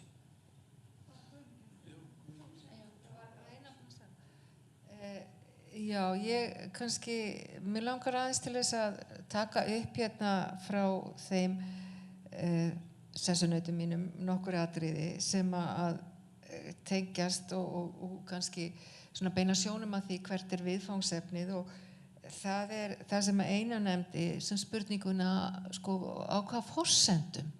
Þetta forsendu þingvallar sem að ferðaþjónustan laga sig að eða þetta ferðaþjónustan sem að menningarminja staðirni verða að laga sig að og þarna í rauninni finnst mér vera mikilvægt að gera sig grein fyrir því að það eins og kemur fram í sáttmálanum með ábyrgð að það sameiginleg ábyrgð sem að mjög margir deila sem að bæði þeir sem að eru á minjastöðunum og eru umsjón þeirra, það að segja minjavarslan og staðarhaldarar á hverjum stað, en það eru þetta líka ferðaþjónustan og stjórnvöld, hvort sem það eru sem sagt, sveitarfélög eða eins og bara ríkisvaldið, að sjá til þess að það sé að menningarferðamennskan hún á að stuðla að verndun menningararfs, jafnframt því að gefa fólki tækifæri á að njóta þá þess sem að felst í gildi menningararfs og menningarminja og það í rauninni þessi svona þetta viðfangsefni sem að við erum alltaf í svona svolítið að takast á og þar mikilvægt finnst mér að allir geri sér grein fyrir sinni ábyrgð og líka eins og kemur fram í sáttmálanum að koma þeirri hugsun á að vinna henni sem sagt fylgi að það líka á ábyrgð gesta þeirra sem koma á þessa minjastaði og áfangastaði að þeir leggi í rauninni fram eitthvað með umgengni eða með beinum framlögum eins og í formi aðgangseyris að sem þá nýttur til þess að stuðla að verndun og varðveislu og það svona þetta svona sem að kannski óþægilegt eða stundum veldur deilum það aðgengið hvort að það megi á einhvern nátt bæði auðvitað eins og við erum að tala hér og sem að kemum skýrt fram að gert stýra og það sem að Berglind sagði okkur frá í Glaumbæ það búið að taka upp sem sagt að loka svæðinu og aðgangseyrir inn á það en líka í rauninni spurningin á þessi gjaldtaka að vera víðtækari á að taka gjald á fleiri svona minjastöðum og það þarf þá að gera það með því að höfða til ábyrgðar.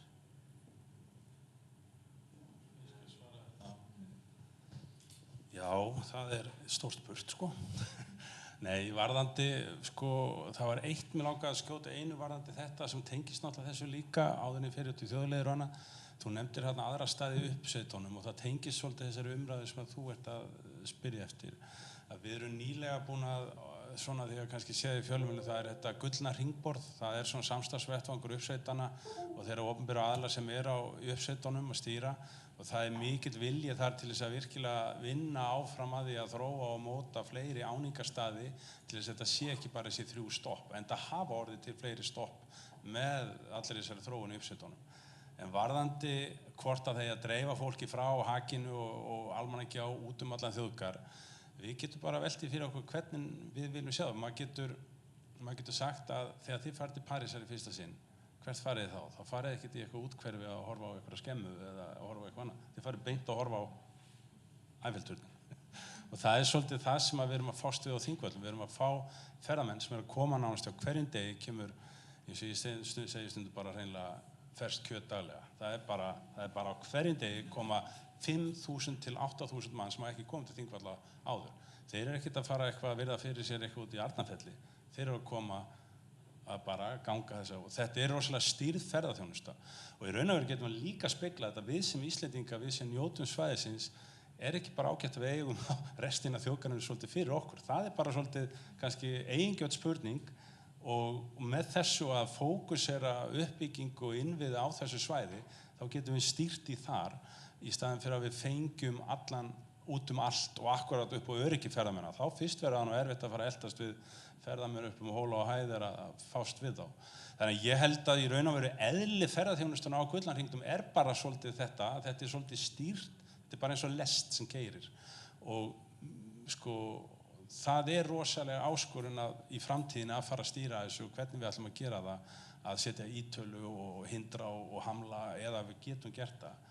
En ég held að fyrir okkur sem erum bara þekkjum Þingvelli frá fornu farið, þá vil ég meina það að við getum notið þess að fara út í hraun og út allt. Það er mjög viðkvæmt oft landið þar, það er ekki jafn resilient, sletti á vondri íslensku til að takast á við allan á skara. Þannig að má eiginlega segja að við Íslendingar eigum þjóðgarðinn fyrir utan þinghelgina ennþá, bara fyrir okkur. Það eru hestamenn. Ég er nú sjálfur hestamaður og ég hef verið að ríða og leiðsegja á hestbaki þarna, svona ýmsa hópa og það er til dæmis það sem er að gerast að þegar maður fer út í hraun, það er bara nánast oftast á sumri, það er mest í síðan hestamenn. Það eru veiðimennir í vatn og það er ekki erlendi veiðimenn, það eru Íslendingar. Það er göngufólk eins og þú og aðrir sem eru að njóta þess að ganga og ég held að við getum líka bara sagt við okkur, við skulum bara, það er ekki bara gott. Varðandi þjóðleiðirnar að lokum, þá er náttúrulega Þingvallasvæðið endalaus ein stór þjóðleið og það er mjög gaman því ég keyri inn í vinnuna, þá er ofta eftir skyggni og birtu, þá er ekki til einhver ein þjóðleið en þessi eða hin. Þær eru allstaðar vegna þess að þjóðleiðir til forna voru náttúrulega svolítið eins og við sjáum jeppatróningarna núna, þegar við erum búin að keyra, þá farum við út fyrir og með frá út fyrir og þetta eru endalausi skorningar. Þannig að hann Gunnar okkar Grímsson sem er að vinna hjá okkur fornleifafræðingur og landvörður, hann er sem búin að kortleggja allar meintar þjóðleiðir í þjóðgarðinum og þær eru ef þú kíkir á kortið hans, þá er bara endalausa línur. Þetta er allt ein lína bara frá austri til vesturs. Þannig að það er líka áskorun að finna hvaða þjóðleið ert að skoða. Hvert er hún að fara? En svo er náttúrulega þessar póstleiðir og annað. En er ekki bara komið kaffi? Jú, já.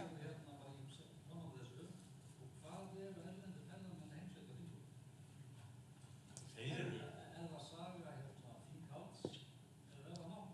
Ég ætla bara að segja, nú er klukkan orðin 12 og streyminu er að ljúka.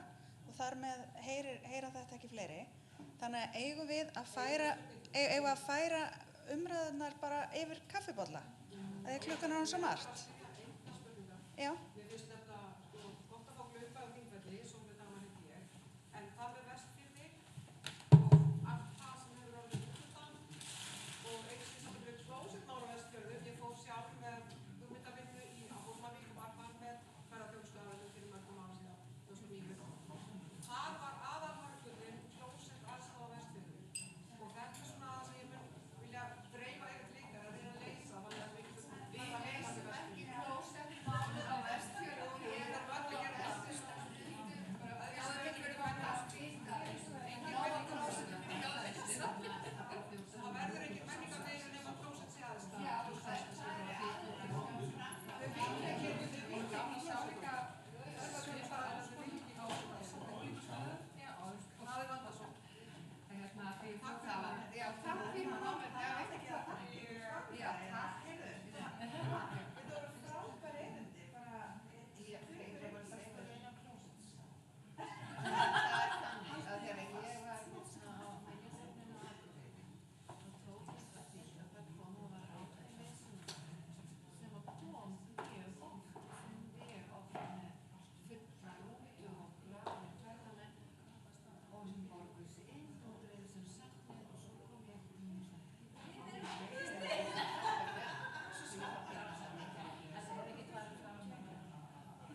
En